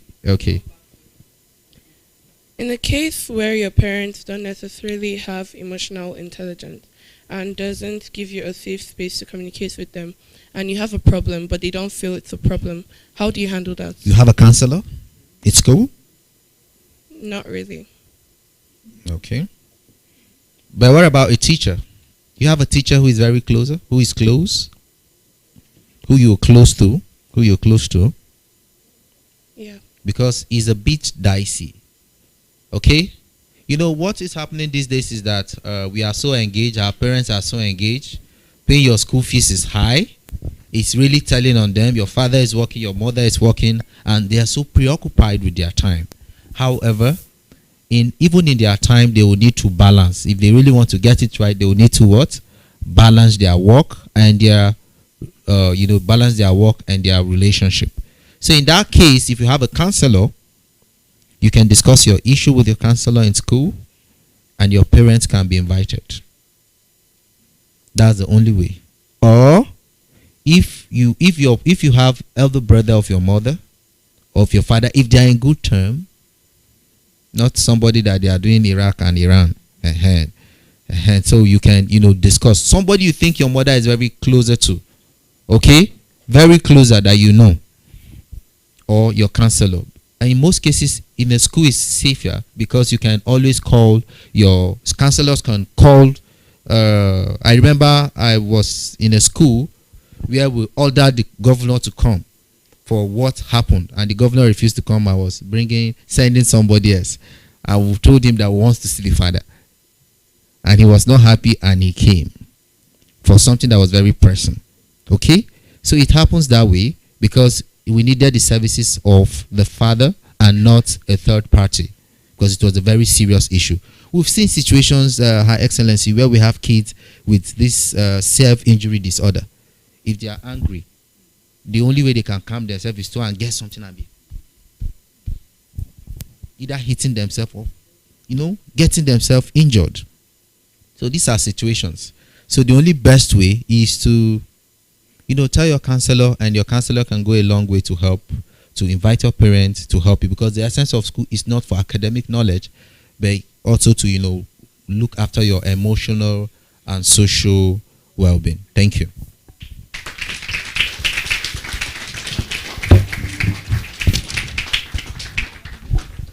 One, two. Okay, so can we give him a power clap? How many of us know what the power clap is? Do we know what the power clap is? So we do a very thunderous, one loud clap, and then we throw it at him. Okay? So when I say power, what we will do is we will give a what? Just a pop, and then we throw it to him. Are we ready? Are we ready? Power! That's all for you. I hope it's not too much. And I was so excited when you guys were asking the questions. It shows that you are following, and you guys are the A in amazing. Put your hands together for yourselves. Now, for my darling that spoke about, if I may just add, are you a Christian or a Muslim? You're Christian. Do you go to a Sunday school or a teenage church? You don't? Do you go to church? I think if your pastor is somebody you can talk to, okay? Your pastor is your dad. Okay, then you find somebody that you can trust, okay? And then you speak with them. But just make sure that you don't keep it to yourself. That is very important. And also to my darling who spoke about sending nude pictures. How many of us know about the saga of Tiwa Savage and her nude pictures online? It was crazy. Now, sometimes when we send our pictures, right, the people change every day, and sometimes one day our relationship gets sour and they will say, I'll get back at you. And what they'll do is they post it on all social media platforms. So always look at what I stand to lose. Do you understand? So you have a whole lot to lose. And remember, that is the reason why it is called private part, because it is private. It's not for public. Right? So it's your property and it's not for someone else. So whatever the person says, always think it is my property. It's not to be shared. Right? All right. So we've had a whole lot of questions, but I have some questions to ask. And we're going to just expand or exercise our brain a little bit. So I have a riddle here, and let me see who can get it. The first one says, what gets sharper the more you use it? Gung, gung, gung, gung, gung, gung, gung, gung. You know what film? Yes, that was the first hand I saw. What gets sharper the more you use it? Your brain. Why is it so easy? I'm changing the question. Put your hands together for her. All right, I have another question here. If you get it too easy, I'll go back and sit down. What has a face and hands but no body? It's so easy. You're raising your hand already. It has a face and hands and it doesn't have a body. Yes? Why is it so easy? I'll go back and sit down. Now, the last one. The last one. Nobody will get this one. I'm telling myself. All right. The last one is, what has a neck but no head? I told you you'll not get it. I told you you'll not get it. It has a neck, but it doesn't have a head. No, it's not the chicken in your freezer that they remove the head, though. Yes. There's no hand. I had my eyes on you guys. Yes. A t-shirt. A what? A t-shirt. A t-shirt. I would have given you a yes, but it's a no. All right, so who wants to try? It has a neck. It doesn't have a head. It has a neck. On 5, 4, 3, 2.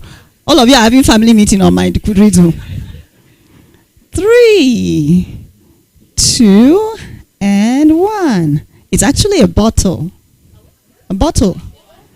A bottle has a neck, it doesn't have a head. Yes, a bottle has a neck, but it doesn't have a head. It's called a cork or the cover. It's not called a head now. Do we call our head cover? Yes, we have the bottle neck, but we don't have the bottle head. Do we have a bottle head? Please put your hands together for me. Do you have a bottle head? You want us to start IQ? All right, so let me quickly do this, and apologies to Mr. James. I was supposed to have done this. I was just watching the time. Now, I need to tell you a little bit about who he is. He's a polymath, a true Renaissance individual whose remarkable talents and contributions span various domains. He is an insatiable reader, a distinguished and award-winning author, a prolific content writer, a dedicated educator, an accomplished librarian, and a seasoned counseling psychologist. Currently, he is a doctorate student and has written works graced the pages of esteemed international journals, reflecting his intellectual prowess and commitment in advancing knowledge. Udele James is an active member of several prestigious professional associations, including CASON, APROCON, and NCEF. I will not go into the meanings of the acronyms, and various other esteemed bodies. With an extensive portfolio of over 20 publications in both local and international journals, he stands as a beacon of scholarly achievement. In addition to his award-winning book titled Parental Influence on Children's Career Choice, Udele James has authored 3 other captivating books that have garnered well-deserved recognition. I think he deserves an applause.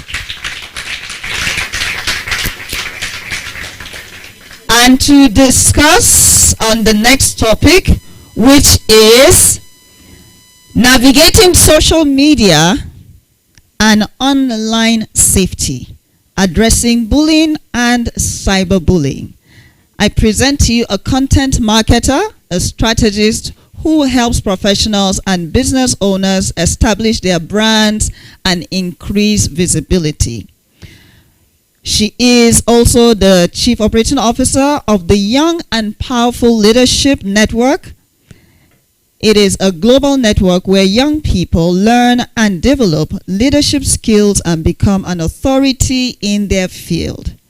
Connect with like minds and get an international network. Guys, please let's put our hands together and welcome Favor Chidima as she comes forward.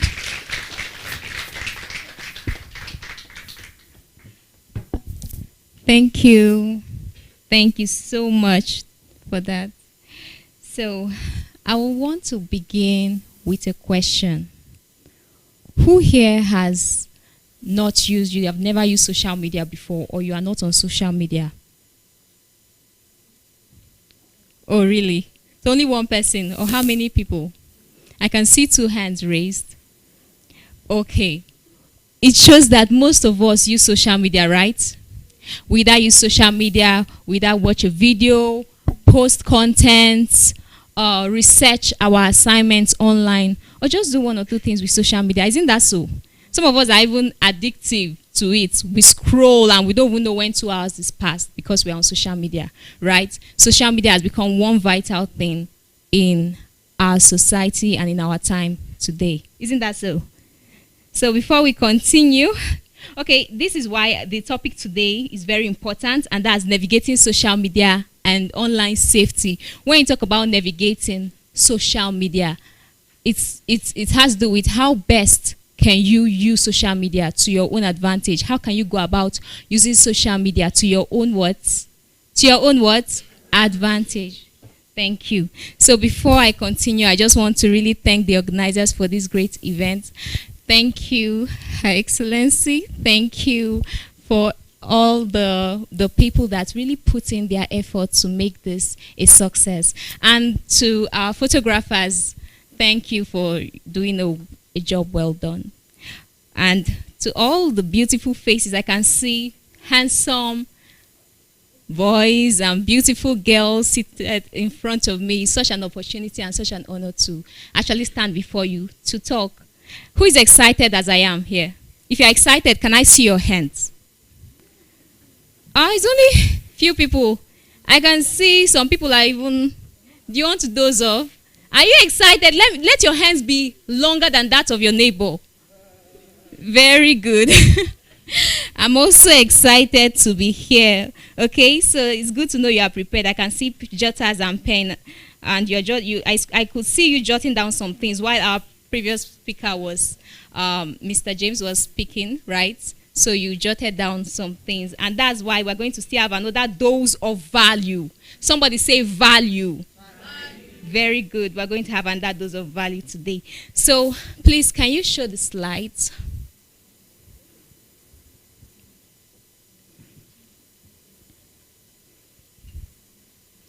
Okay. So back to what I was saying. Most of us use social media for one thing or the other. Just a few hands that were raised when I asked who is not on social media, right? So you can see that in the statistics says that most teenagers goes online, 12% of teenagers goes online once a day, right?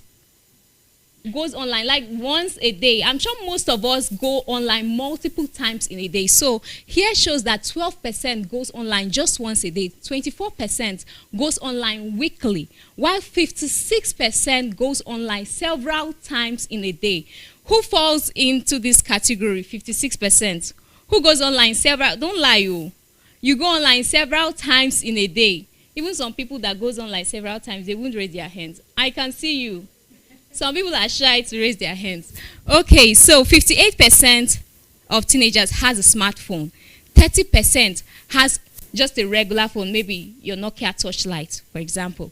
While 12% does not have a phone at all. So you can see that more teenagers have smartphones, and they use smartphones. Isn't that so? So our topic, the next slide, please. Okay, this is gotten from the Vengage site. I got that from the Vengage site. So our topic, navigating social media and online safety, addressing bullying and cyberbullying. Can you see the screen? If you can see it, then read along with me. Navigating social media, addressing bullying and cyberbullying. So that is our topic for today. So when you talk about navigating, how well can you use social media? And that brings us to our next question. So I'm going to be asking you a question now. How many of you knows that there is a way you can use social media at your own risk? How many of you know sincerely that there is a way you can use social media at your own risk? Do you know that? Oh, most of us don't know. Okay, now I'm telling you that there is a way you can actually use social media at your own what? Risk. If you are not careful, you can fall in the hands of bad people, and we don't want that. That will not be the case of anyone here. So, you can actually use social media at your own risk. And then I'm going to tell you a little story, right? A story of Amanda. Amanda's story. So Amanda is already a grown-up, but years back she was a teenager. And as a teenager, she had her school or her class had a chat room where they communicate with each other. Maybe at the end of the day, they just talk about maybe their assignments or some events that happened. Please, the next slide. The next slide, please. Okay. So maybe at the end of the day, they just talk about some events that happened after school or during their day and everything. So that chat room was there, and there's this certain time that Amanda was on that room. Then she suddenly had a message pop up, a notification, and she checked and she saw that someone messaged her, but she didn't know this person. The name of the person wasn't saved in her phone, in her device. So Amanda got chatting with this person and asked, "Who are you?" and all of that. And the person was like, "Well, you're a friend of someone you know." Someone is laughing. I can hear some gigglings. Words I'm using us. Oh, okay. Please let your attention be here, okay? So, So Amanda messaged this person, and the person was like, I am a friend of someone you know. And ignorantly, Amanda didn't ask further questions, and they got chatting. So they got chatting every day. And most of these days, they just share some things they like. Amanda will say, oh, I love this type of game, and we do it in school. And the boy next to the other end of his phone will also say, yes, same here. I like this type of I love playing this type of game and all of that. And then they go talking down to Amanda told him, oh, the color of my jersey is this and this color. The number at the back of my jersey is this number. And the guy will say, the number at the back of my jersey too is this. And the color of my uniform is red and black.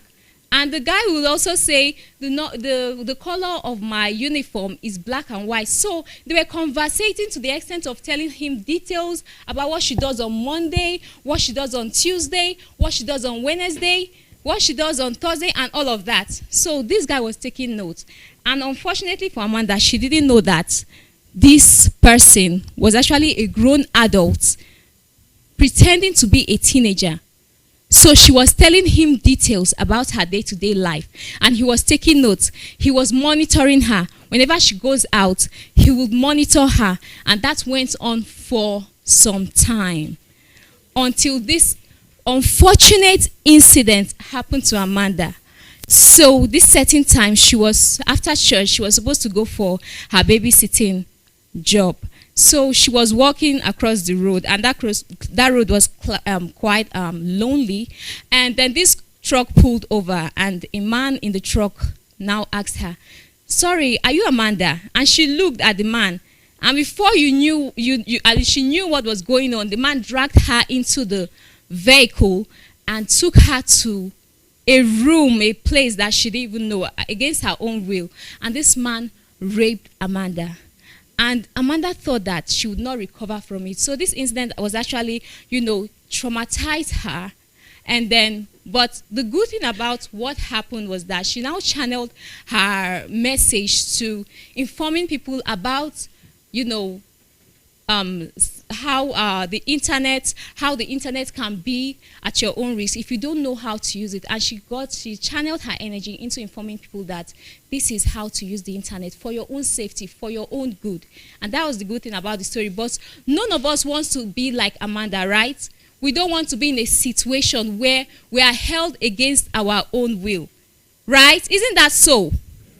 Yes. So that's what happened to Amanda. Amanda's story teaches us about this online risk, about how you can be at risk if you are not careful. Just like in the real world, not everyone you see on the road actually has good intentions. Isn't that so? Not everyone you see on the road is actually a good person or has that good intention towards you. So also it is on social media. On social media, you see that people, they're actually real people on social media, only that you cannot see them live. And these people can actually have bad intentions. When they come to your DM, you do not know what they have in mind. You don't know why that stranger came to your DM to say hi. And when he tells you, oh, send me a naked picture of you, you quickly send. I don't want any of us to be in that category, right? And that is why we're treating this topic now. So let your ears be wide open while we go on. So let your ears be wide open, okay? So we're going to be going to the next one. Online access comes with social risk. I want to go to what are those risks. If you understood the story of Amanda, can you raise your hands? You understand the story of Amanda, right? Did you get the lesson from it? Did you get the lesson from it? Are we tired? Are we hungry? You're hungry. Oh, don't worry, we'll soon be done, okay? Let your ears be wide open. All right. What are those risks that come with online? We have number one, online predators. Who are predators? So these are people that they want to take away, either they want to steal or they just have this bad motive when they come to you. Those are what? Predators. They never have any good intention when they come to your DM. So be careful about the people you interact with. Be careful about the sites you go. In fact, those sites that have HTTP without an S, be careful about those sites because they are not good. Okay? They are risky, and you go there, someone can take an information about you that you don't want. So be careful about clicking sites without that S. HTTPS is the one that, the normal one that people do. But that doesn't mean you should just click on any site because it is HTTPS, okay? So be careful. And we also have cyberbullying. Cyberbullying. Someone say cyberbullying. I don't want us to doze off, okay? So we have cyberbullying, intimidating and threatening comments. When you talk about bully, just in class, maybe you have that big guy, and when he comes to your seat and he tells you, give me your biro, give me your pencil, or give me this, and you don't know how to say no because you are scared that after school he will deal with you when no one is there. So you are scared, right? So that is how it is too. Cyberbullying, the difference is that these people, you cannot see them. They are behind their screens. They are typing, and they are telling you comments like, "Oh, your nose is too big." See what you're typing. You're just posting rubbish, or your head is too big, and all of that. And some people will go back and cry and be saying, "Oh, my head is too big. Oh, I'm not even beautiful. I'm not even handsome," or this and that. And they make you feel this low self-esteem, right? Those are bullies, and those are some of the risk that comes with the online space. Isn't that so? Has anyone experienced any bully in the online space? Okay. Wow. It seems like most of us has actually experienced that. So how you react to these things matters. Some people has a way to project their fears on you. Some people feel threatened when they feel that there's something nice going on in your life. So when you post those things, sometimes it's not as if it has anything to do with you. It has everything to do with them. They are the problem. Tell yourself they are the problem. It's not you, okay? So don't feel bad when someone is telling you something bad. Sometimes they just want to project. They want you to feel the same way they feel because they feel less. They also want you to feel that same way, okay? So don't feel threatened by those comments. Just ignore them, okay? That's one of the healthiest habits you can learn, not to take those things personal. We also have inappropriate content. When you talk about inappropriate content, these are content that are not appropriate for your eyes. You cannot determine what you see on social media. You cannot determine what pops up on your screen or the ad that comes to your screen when you are scrolling, right? But you can determine how long you spend consuming that content that pops up. You can determine how long you actually spend to consume them. So be careful. Be careful. Your eyes is a gateway, okay? Your eyes is what? A gateway. So be careful what you watch on social media. Avoid videos right up that can influence you negatively, because those things go to your subconscious mind. The more you spend time, in fact, social media has a way of bringing in content. They know that you spend time consuming, so they know you spend time consuming this content. The next thing that comes when you go online the next day, that's the first thing that comes on your screen, because they feel, oh, this is what this person likes, so they push content that you like. So be careful what you actually watch, because when you go online, the social media will keep pushing those contents to you. Okay, guard your thoughts. Anything that goes to your eyes goes to your thoughts too. They are there, and the more that you consume those things, they affect your focus. Subconsciously begin to think of those things every time you see yourself, and you channel, just like our last speaker said, you channel your energy on inappropriate things because of those things you consume. Okay? Sometimes you go to the bathroom when no one is looking and you are touching yourself. That is bad. That is what? That is what? You people are laughing. I'm serious. Take this seriously, okay? Sometimes those things you see on social media, they wash your brain and make you think that girl and girl relationship is good. Please do not accept that, right? Don't accept what social media gives you, okay? Not everything on social media is correct, all right? So guard your thoughts and don't put your thoughts on inappropriate things. Channel your energy on something that is productive. Go ahead and do what's productive. You can read books, you can play football or do something. Channel your energy somewhere else, okay? Okay? So, number 4, loss of privacy. When putting your personal information on social media, less is more. Less is more. So you're signing up on that app, and they tell you to put this one, put your number, put this one, and they make a list of all the details about your life to put on that app. And you end up putting everything, and someone comes to your profile and they check you out and they see so many things that they can actually use to track you. Be careful about what you actually put. Reduce it, because less is more. Go to the settings and reduce some of those personal information on that app. Your privacy is for you and not for the public. So one of the risks of social media is what? The loss of privacy. That is one of the risks. But you have the power to control it. You have the power to control what people knows about you or what the public knows about you. All right? So number 5, addiction. We have many online games. How many of you plays game and maybe you play a game and you spend hours playing that game? Some people are, I can see some people boldly just raise their hands. Someone just did like this, like, all right. So you see that you spend time playing those games and time is running out. You have already made a list of what you do for that day, but because you are not timing yourself, you spend the whole time playing that game, and by the end of the day, you realize that you only spent your day playing that game or you can only just do 1 or 2 things, right? And you cannot do all the things you planned for that day. So be careful about being addicted, because that is one of the risks that comes with social media. Addiction. Do not be a partaker of that or a victim of that. So we also have scam and fraud. Sharing your personal or financial information can lead to financial loss. There was one of my friends, she wrote on her status, her WhatsApp status, and she was sharing the testimony how she was saved from a fraud. Someone almost ripped out her money. So it was this, she belonged to this group, and then someone just sent a message to her and said, "We're going to be having prayers later this evening. Are you in or out?" And she said, "Of course, I am in. I'm all the way in for the prayers." And the person said, "Okay, I've sent a code to you. The code in the message, please, can you read it out for me?"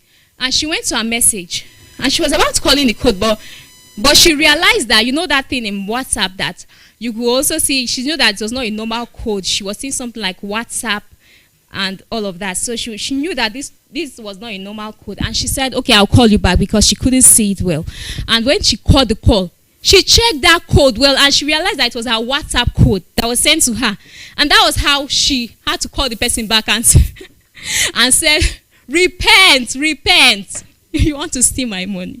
So that is how she was saved from that. So that's how people, they would come to you. They would use things that would actually invite you, because he knew that she was in a group where they read their Bible, where they prayed and all of that. So he wanted to use that to get to her. So most of these people, they are very smart. They are very smart, but you should be smarter. Okay? You should be what? Yes. So we also have malware and viruses. When you accidentally download things from the internet that can make your device sick, it can make you have this virus that comes to your device, and you don't want that. So be careful about where you go, the link you click on, and the site you go to. So peer pressure, being exposed to unrealistic lifestyle, body images that make you feel compelled to imitate. So you see the celebrity online, and she's always posting fine pictures. She's always posting this. And you, or even your mates or someone you are close to, and because the person is posting pictures of them smiling and in this place and that place, you now feel like, you're not doing much, or this achievement or that achievement, and you be like, what am I even doing? Like, see this person posting this. She became top in her class. She did this. I begin to feel low self-esteem because of those things you see. So social media has a way of affecting our psychology, our sense of reasoning. And if you don't guard your senses well, if you don't guard yourself well, you can actually fall prey of that. Don't let what you see on social media make you have this low self-esteem, because the reality is that no one's life is perfect. You know, somebody can just cry maybe 1 minute ago, and the next minute they are posting a picture of themselves smiling, and you don't know the person just recently cried. So you feel, oh, I'm the only one sad. I'm the only one unhappy. Like the other, someone said about someone feeling like a teenager that wants to kill, is it herself or himself? Yes, tired of life. Thank you. So imagine that. You begin to say, oh, I'm tired of this life. I'm even tired. The competition is too much. And who told you are in competition with anyone? You are not. You are in competition with only yourself. You only get better, get 1% better every day. And that's how you grow. It's a process. Okay? You want to you want to skip the next journey. Maybe you are in level 2 and you want to jump to level 5. By the time you do that, you will still come back. If it's a wrong way, you still come back to that number you missed. And by the time you come back, your mates would have been far gone. And you are now coming back to start all over again. Do you want that? No. Do you want that? Oh, some people. Do you want that? Okay. So you don't want that. Don't feel pressured. Okay? Don't feel pressured. Don't let anyone make you throw away your values because you want to imitate them. You have that celebrity dressing, wearing this clothes and doing that one, and you want to imitate. Don't let anyone make you throw away your values just because you want to imitate them. So number 9, sexting and revenge porn.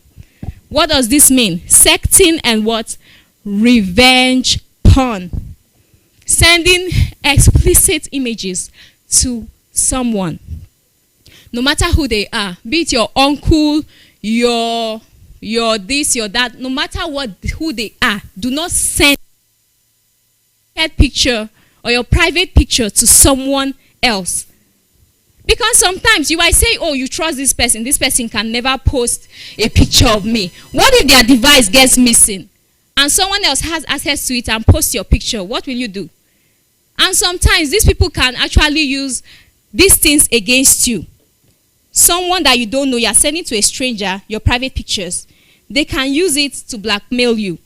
Someone can use it to blackmail you. If you don't do this, I'm going to post your picture online. And there's nothing you can do about it. By the time it's online, even though you later bring it down, what will happen? Different copies are in different people's phone. Can you delete those ones on their phone? Can you delete it? No, you can't. So do not send it. Because later, sooner or later, it will still come back to what? To bite or haunt you. So don't do that. Okay, the next, safety precautions to take. What are the safety precautions to take? Are we writing down? If your neighbor is sleeping, tap him or her, but although I can't see anyone sleeping. Okay, reputation. Say reputation. Don't post anything you wouldn't want your teachers or family members to see. If you know that you don't want your teacher to see that thing, don't post it. Do you understand?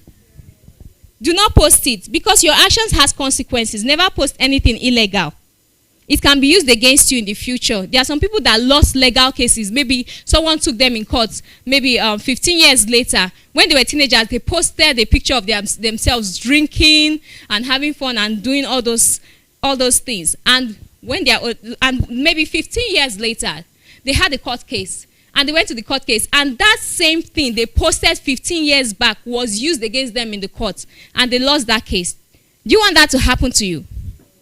Do you want that to happen? No, you don't. So be careful about what you post on social media. Okay? Because of reputation. You want to keep your reputation clear. Your future employers will still see it. Those that will employ you in the future will still see it. You don't want them to look back and say, is this person fit for our organization? You don't want that. So, number 2, cyberbullying. And what are those precautions? It's important you understand that you cannot control what people think or say about you. So do not feel that you need to react to them because your life does not revolve around them. We have talked about cyberbullying, so I will not dwell too much on it. When you talk about cyberbullying, when they bully you, you have the right to just shut them off. There's no need to respond to those people. Because like I said, some of them just feel threatened. And they just respond based on who they are. And not because of you. So do not react. Okay? Just either block them and just move away, click away from that place. So your manners, be polite. So we're still talking about safety precautions to take. Be polite and respectful at all times. Treat others online the way you would love to be treated.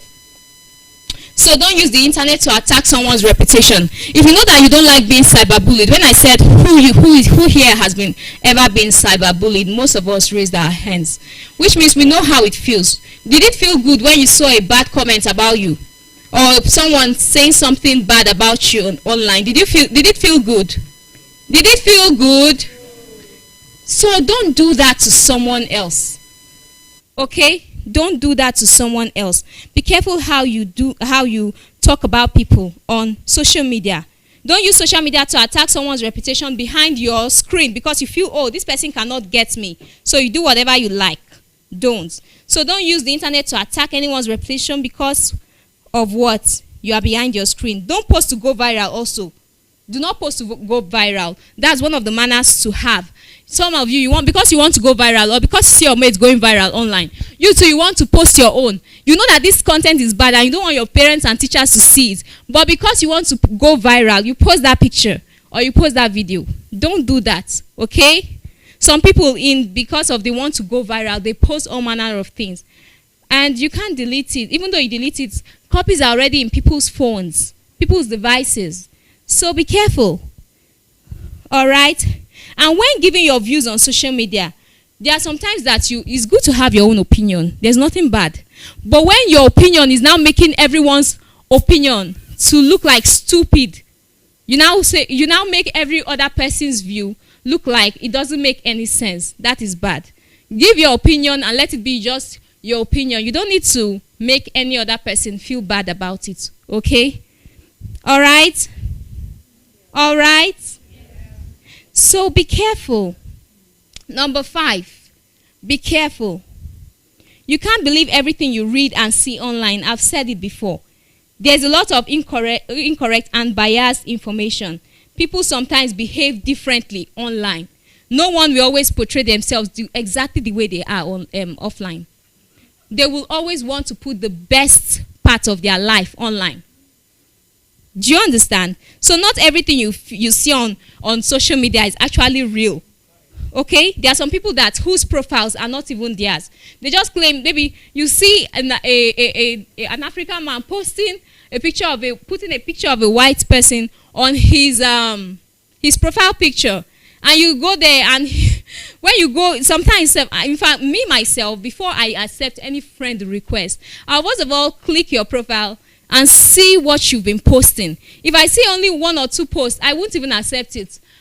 But if I see that you have gone through your feed and you are making a lot of sense, then I will accept your profile, even though I don't know you. For the fact that I've seen some things that actually make sense to me, I would accept. So be careful about who you get into your circle, even on social media. So be careful. Someone say be careful. Tell your neighbor, be careful. For those sleeping, tell your neighbor, be careful. I can see tired faces actually. No one is sleeping, but I can see some people looking so tired. All right, we have accounts. Choose sensible email address and username. Choose sensible email address and username. And use strong password. Do not share your password to anybody. Whether it's a customer care that called you and say, sorry, we want to whatever lie they give, do not send your password to anyone, because they will never tell you to send your password. Okay? If it's a customer care, they will never.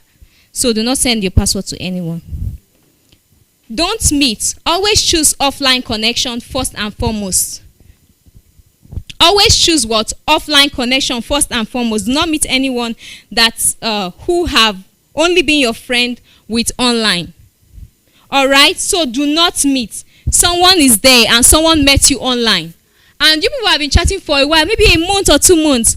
And because, the proximity, you feel, you know this person, you know he's in and out. Because the person has told you this. Remember the story of Amanda? Didn't he tell her some things about himself? Were they true? No.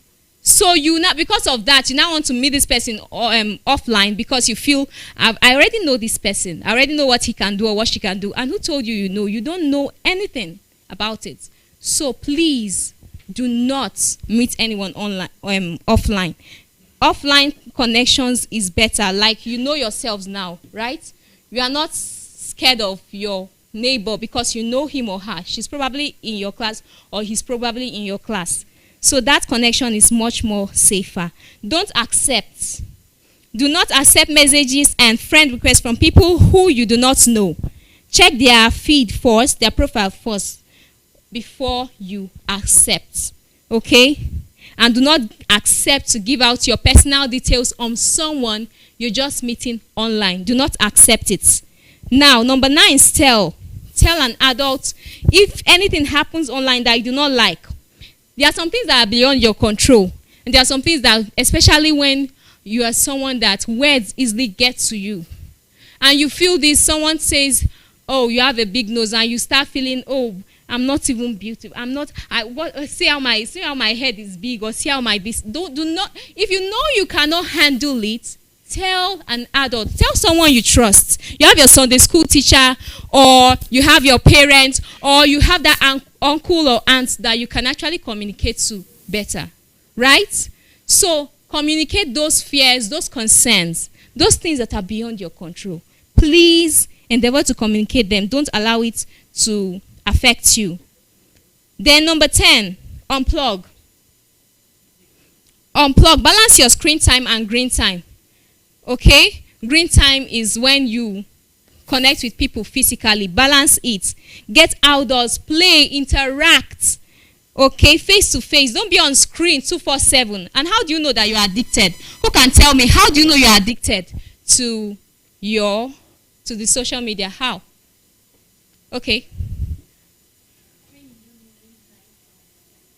When you are there and you spend time and you don't know when time has passed. Very good. Who else raised their hands? Okay.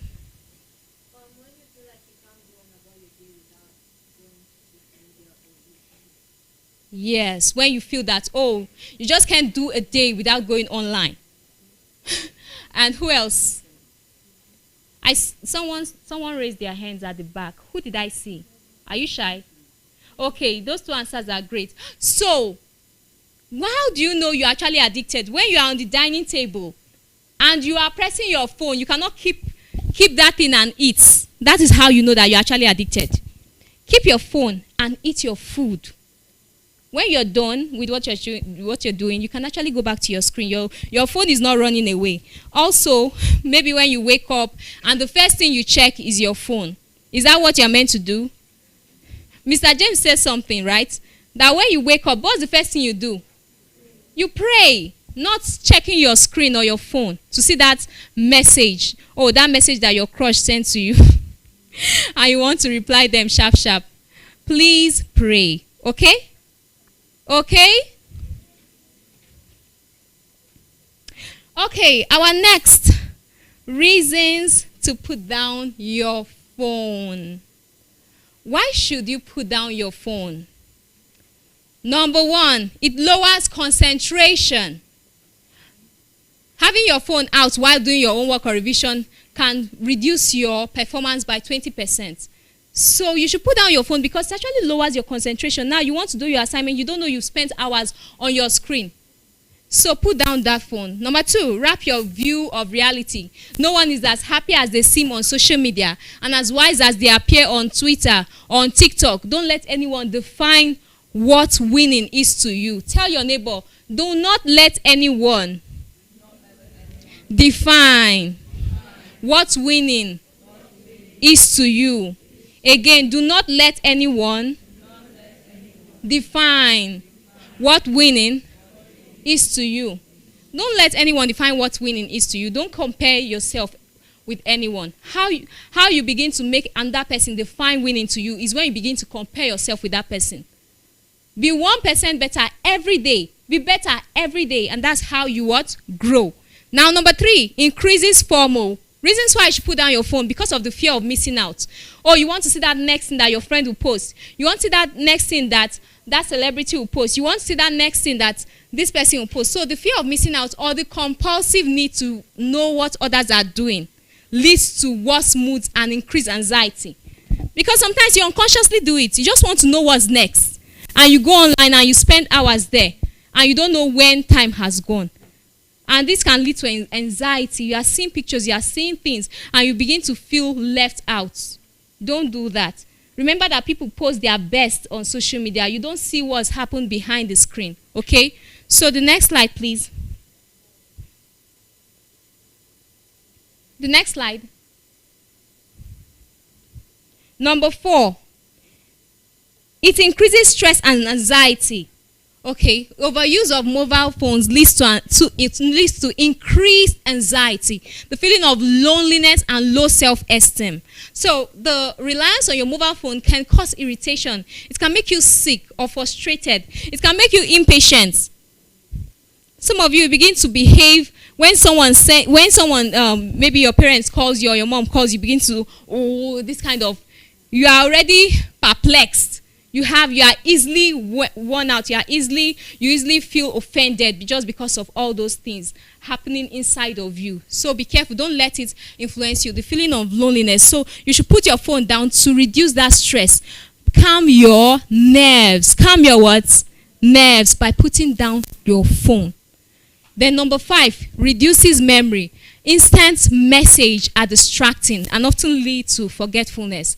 Okay, you are with your phone and the next thing, a message pops up and immediately you are replying it before you want to put it down, and that message comes in and you are already replying, and then it goes on and you are on social media for a very long time without even knowing. That's what happens. You want to do something, but you can't put down your phone because you keep replying to those messages. So please, instant messages are distracting and it often leads to forgetfulness. So it reduces your memory. So it makes your sleep worse. Prolonged use of mobile phone leads to poor quality sleep. Okay, your phone releases this, they call it melatonin. And what does it do? It's a hormone that is important for sleep. But your phone reduces it. Your phone reduces and causes this radiation that is not good for your body. Some of this radiation can make you sick. It can even cause cancer. So be careful how much you spend with your device. There are times you should just keep down your device and relate with those around you. Okay, the next slide.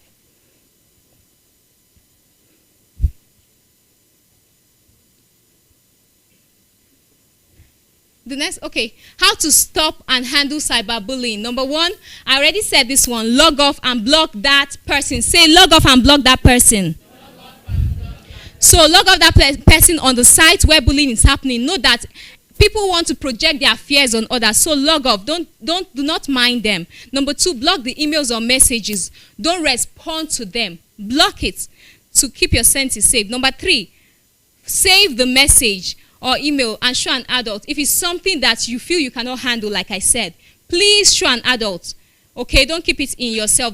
Don't let anyone force or cajole you to do anything that is against your own will. Number 4, tell someone you trust. How do you handle cyberbullying? Tell someone you what? Trust. Tell someone you trust. Please don't buckle it up in. Share it. Okay, if there is something bothering you, talk to an adult or your parents about it. All right? So, the next slide. Do we get that? Okay. The 8 golden rules for being cyber smart. Never give out your personal details to strangers. Never send a picture of yourself to a stranger. Never open emails, files, or web pages from people you do not know or trust. Don't open it. If it's something you don't trust this person, then please don't open it. Tell an adult if something makes you uncomfortable, scared, or confused. I have been saying this thing. Tell an adult. Number 5, never tell a stranger where you are going and what time you'll be there.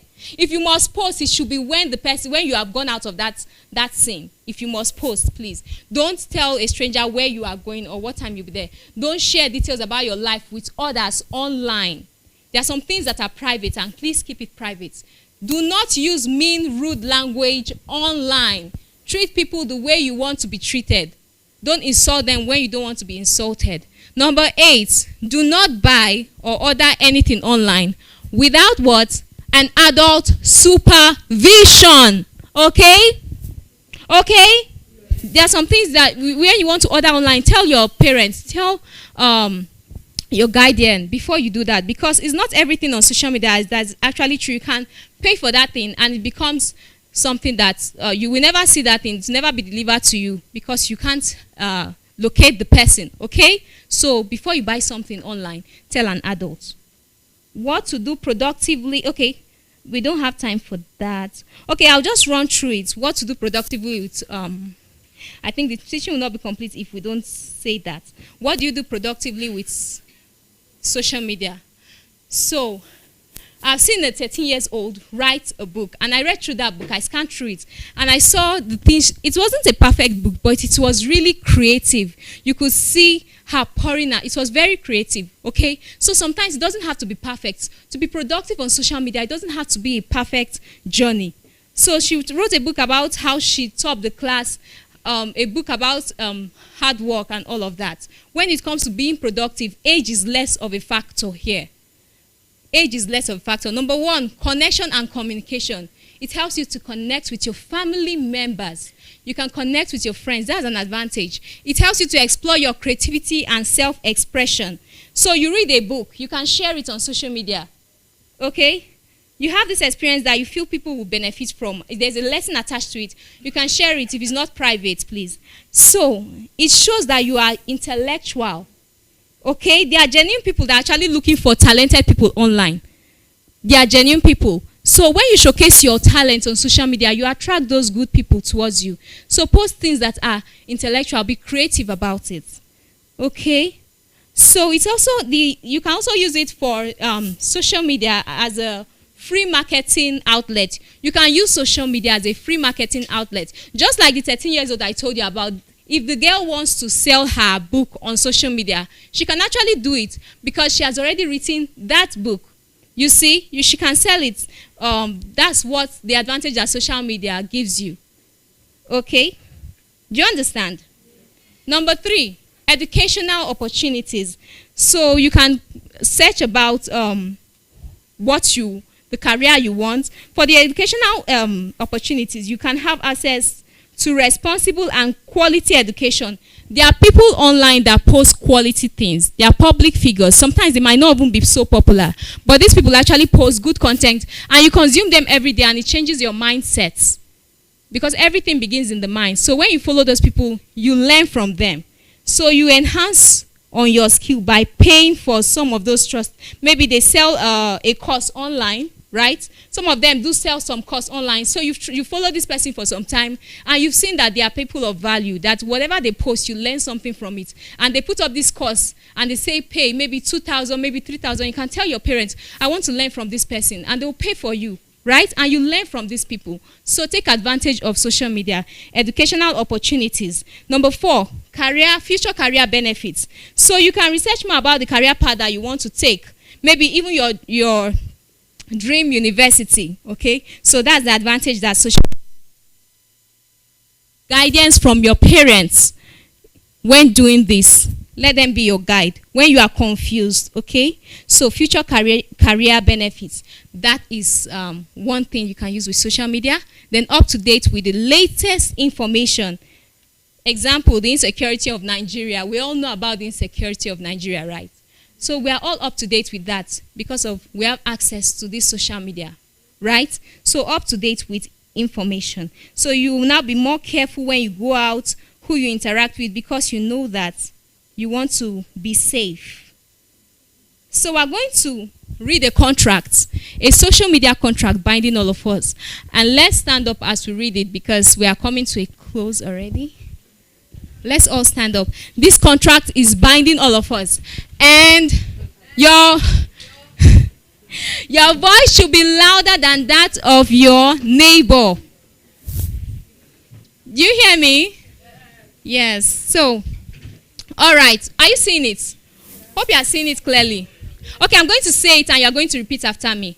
Okay? So, I will not post anything I don't want my parents to see. I will never post anything that is illegal, such as underage drinking and trespassing. I will never post my current location. I will not cyberbully or post anything hurtful. Please give meaning to what you are saying. Or don't just talk. Know what you are saying. I will never share details about my life with a stranger. I will understand that everyone has their own views. And I will not be offensive. Let me say this one again. I will understand that everyone has their own views. And I will not be offensive. I will that I will regret in the future. Very good. Such as comments out of anger or private pictures. Clap for yourself. Clap for yourself. Please remain standing. The conclusion now. Please put the next slide. This is the conclusion. The next slide, please. Conclusion. Think before you post. So when I say T, you're going to say what T means. This is an acronym. So when I say T, you say what it means. When I say H, say what it means. Okay? If you are seeing, hope you're seeing the slide. So, okay, think before you post. T, H, I, N, K. Clap for yourself. A round of applause. You did great. Wonderful. You can sit down now.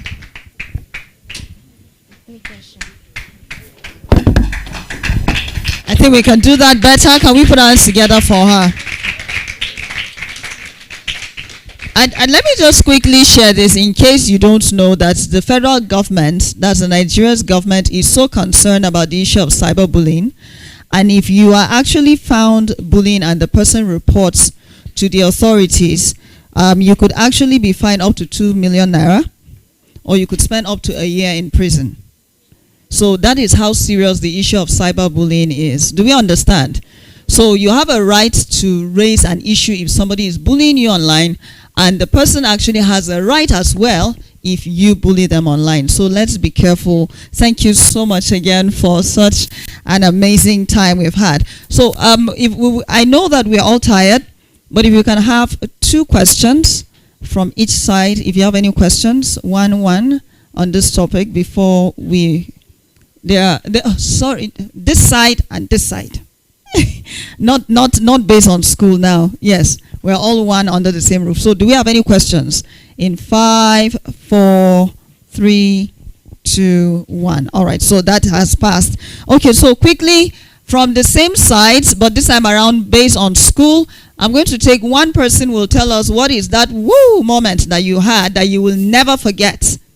Okay? One thing that if I wake you up 3 a.m. now, you tell me, oh, you went for the Y.E.S program and this was what you remembered. So one person, somebody has to represent your school. So we'll quickly take that. Who is representing, what's the name of this school again? Spring Hall. So who is representing Spring Hall? And if you allow me, I will pick randomly. Yes. So come to the front. Cheerleading! That's how we do it. So you tell us your name, and then you tell us one thing you always remember.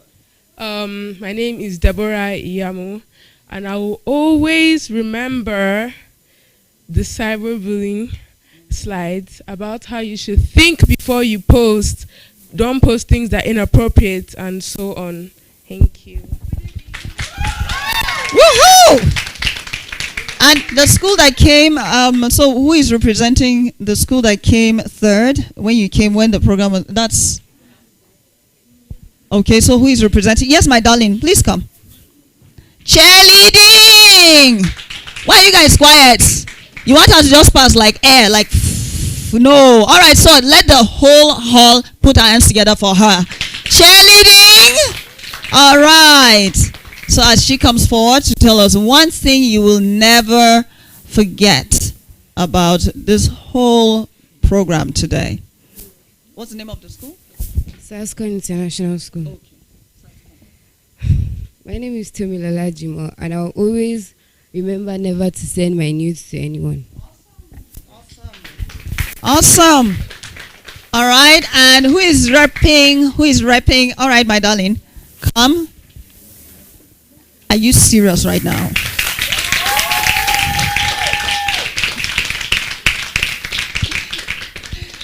You don't know that it is your woo that will make the person feel like a Superman and will just come out and be talking without stop.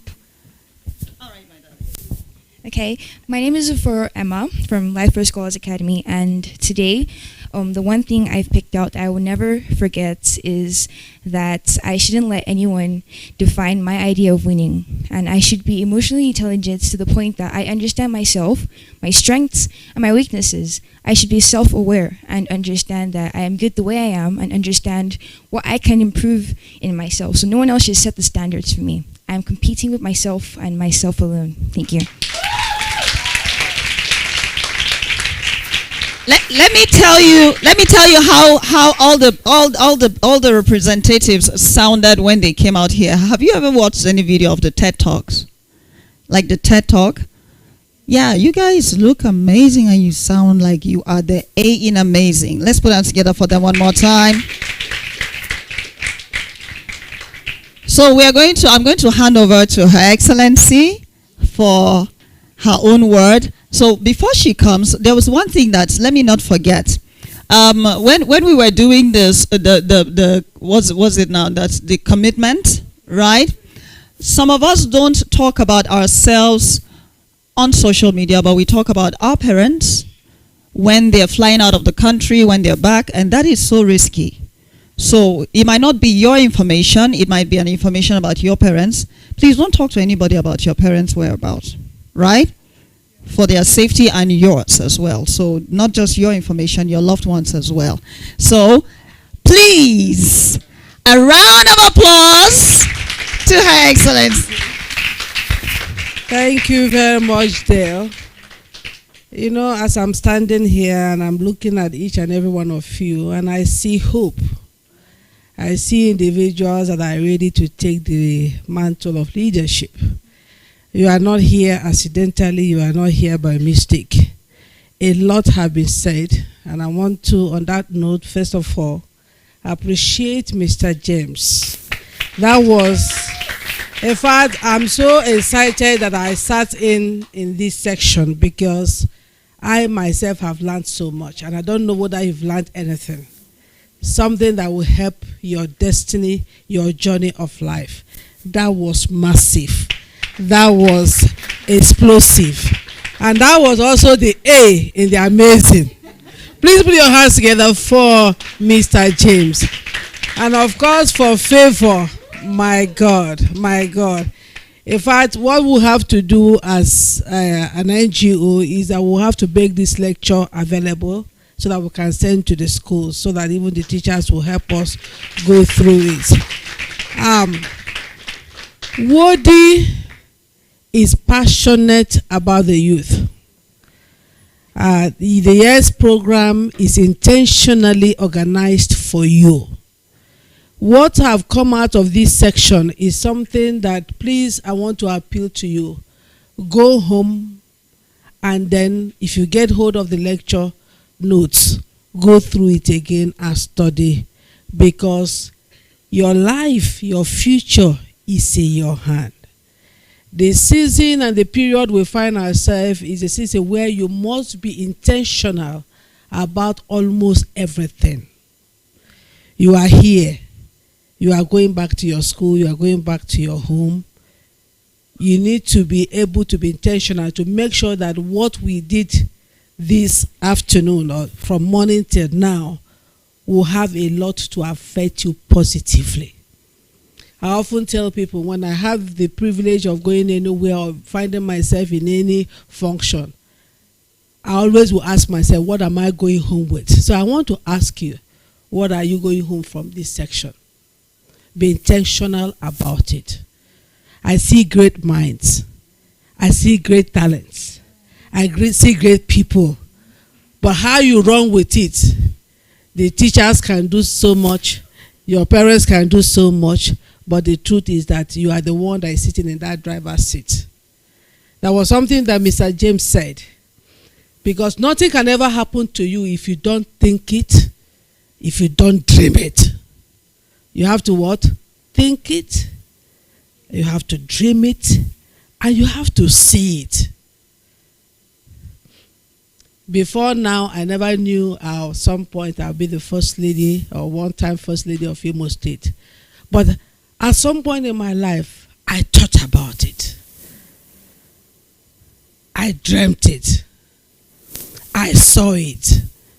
And I also was intentional about what I could be remembered for. There are great men and women that James also mentioned here. They didn't just handle things anyhow. At some point in their life, they thought about it, they dreamt about it, and they saw themselves. You know, as I stare in your eyes, I see future presidents. I see future governors. I see future ministers. I see nurses. I see doctors. I see engineers. It is possible. If only, like somebody says, say it to yourself. You can do it. There is nothing you cannot do. It's limiting you but yourself. Right? Nobody is limiting you. Remember that your life is in your hand. Woody is so honored to have you here. Like I said, nurturing. Life is all about nurturing. But also remember, the nurture you give to yourself is the most important. So, and to our teachers that are here that brought the students, I want to, on behalf of Woody, sincerely appreciate each and every one of you for the wonderful work that you are doing. You know, I know my children, from time to time, my biological children will say to me, Mommy, I'm online. I'm trying to see how I can find this my teacher. If not for this my teacher, who made me to develop love for maths or for this subject. You know, so don't think that we are not appreciating your labor. We are appreciating your labor, and I believe that at some point you will reap the fruit of your labor. So to all the schools, we want to say we are grateful. And the project coordinator did not talk about that. Please, because this is a program that we do every month. So if your school is not invited, we ask that you join us online and also request for our previous tapes, because this is the only way we can get it right. This is the only way we can change our psyche. Learning is important. Reading is important. If I tell you what I myself have learned today, I'm sure if I'm intentional about it, if I study it and put it to action, I know where I will be probably in the next 2-3 years. So I want to say we are grateful to Dell. Anytime we call you, you're always available. Thank you for all that you do, and of course to our media team, to the project coordinator, and to the admin and the entire Woody people. Thank you so much. This is Y.E.S. We must get it right. Remember, you are young, you are strong, you are empowered, and you are what? Strong. So having said that, there are some students that participated. You know, at the beginning of this exercise, Dell said, we want you to be involved. Learning is a beautiful thing. And there are some of you, we are going to give gift to, how many? 2 to 3 schools that participated the most. So from Spring Hall British School, right? This Spring Hall? Okay, this is Spring Hall. So who do we say is the one that participated the most? Huh? You know, we are being very democratic. I don't want to just appoint anybody. Who is that? So put your hands together for Deborah as she comes. Deborah, come. For being very, very much involved on behalf of Woody.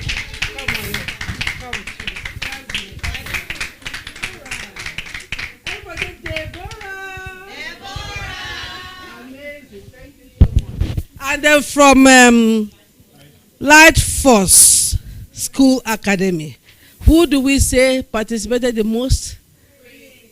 Put your hands together for praise. Okay, praise, come up here on behalf of Woody. Thank you so much for being very active. Thank you, ma'am. Yeah, awesome. Good. Okay. And then the last school is SASCON Academy. SASCON, who is the person?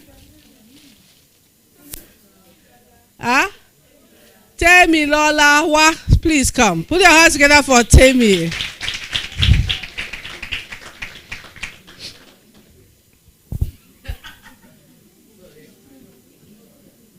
We'll have a little chat. That's fine, accept it, but we'll talk when we finish. All right, darling. Okay. Okay, here. Put your hands together for Temi.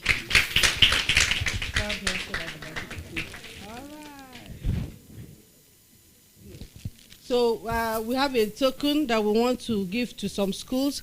So let us have a representative from Spring Hall British School. We have some books. Spring Hall, can somebody come on behalf of Spring Hall to collect this book? You can put it in your library. Huh? No, a student. I prefer a student. So Clara, who? Okay. Abdullah, but your name is what? Yes. Joara, okay. So, on behalf of Woody.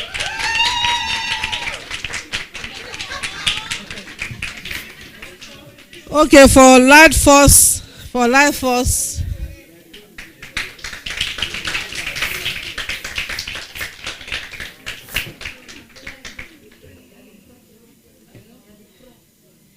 Okay, before I hand over the book, come on there. We have one of the book is called My Child. The other one is Smooth Sail from Secondary School. Then the other one is The Power of Image. And then we have Youth, Our Treasure. Remember that you are our treasure, right? And the last one is Hunger to Succeed. I'll talk about that a little. So come here. So on behalf of Women of Divine Destiny Initiative, I hand over this book to you. So put in your library. Okay. Then SASCON. Can I have SASCON, please?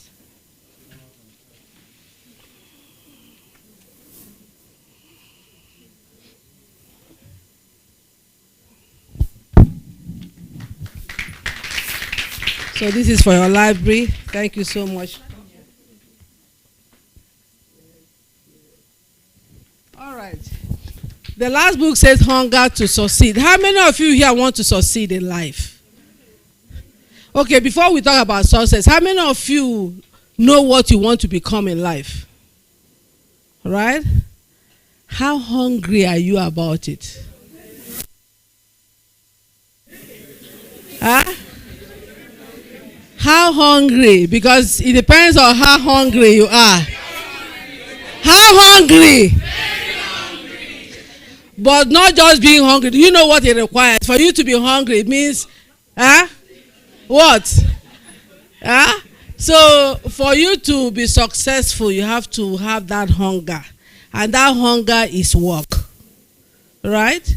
You have to work, you have to read, you have to study. You have to know when not to do your game. You have to know when to sleep. You have to know the kind of friends you have to move with. All those things are the things that you must be intentional about. Having said that, on behalf of Woody, can I please call the project coordinator? We want to appreciate Favor. Please come forward.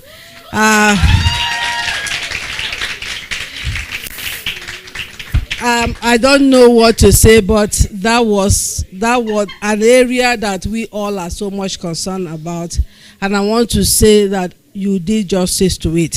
Thank you so much. This is we do this a lot, and we're Oliver Twist. We'll keep calling you. Please never be tired of us, so that we keep, because life is all about imparting. Life is all about impartation. So thank you so much. We hand over this to you. Just a token to say thank you so much.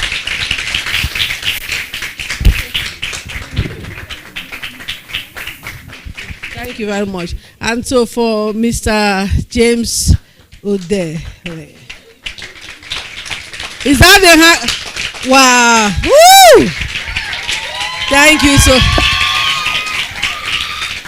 on behalf of Wodi, thank you so much for that powerful section. It was the A in amazing. That's what I learned. Thank you so much. Okay. And for Dell, we have our package. No, you don't have it here. Okay, so we just hand it over to you. Just a token to say thank you, and thank you. God bless you. And to the project coordinator, thank you for all that you do. Our admin, thank you so much. And after this session, we just have a live refreshment. Thank you. Have you gained anything? Are you happy that you came? So after just one or two remarks from her, we'll have a photo section, and then that will be all. Thank you. Remember that Woody loves you, and I love you. God bless you.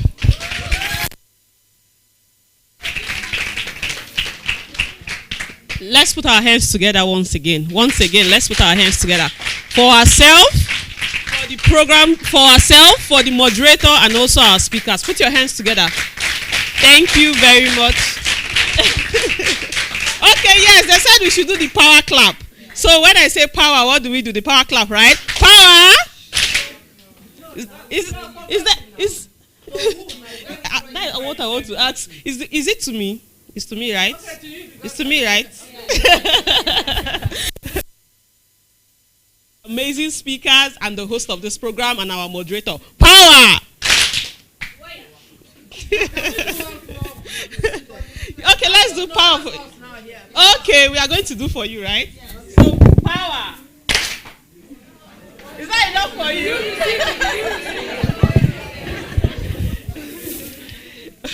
Okay, thank you very much. It is amazing to have each and every one of you here. And we are glad that your school participated. But for this program, because we have to get to other schools, we have to get to other students. For other programs, for the other sections, we will not be having your school until it's time again for your school. But I want you to be like the trainer, train the trainer. Some of you jotted. So when you get to school, there are other people who were not opportune to be here.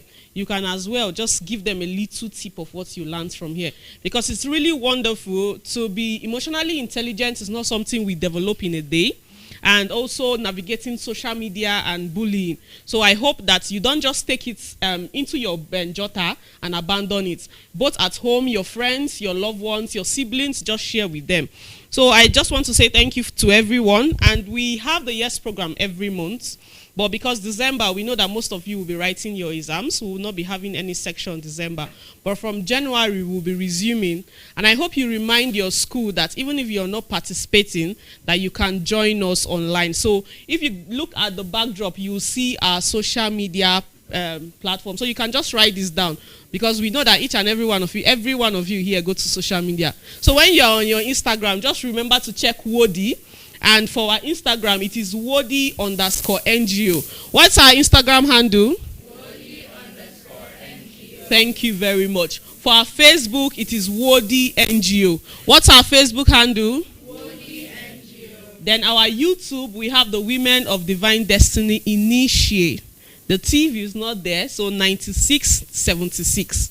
But just in case you go online next time and search for it, you don't see it, you can also just search for Wodi TV. When you search for Wodi TV, you will be able to find us. Thank you. We actually said someone is going to do a closing prayer for us, a Muslim. So anybody, a Muslim here that wants to close the prayer for us? Okay, come forward. Thank you. Yes.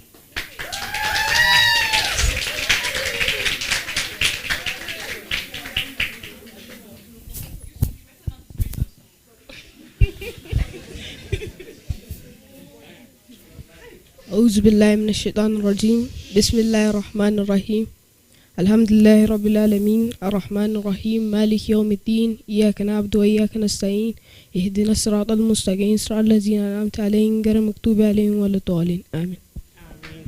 Okay, thank you very much. So we're moving to the picture section.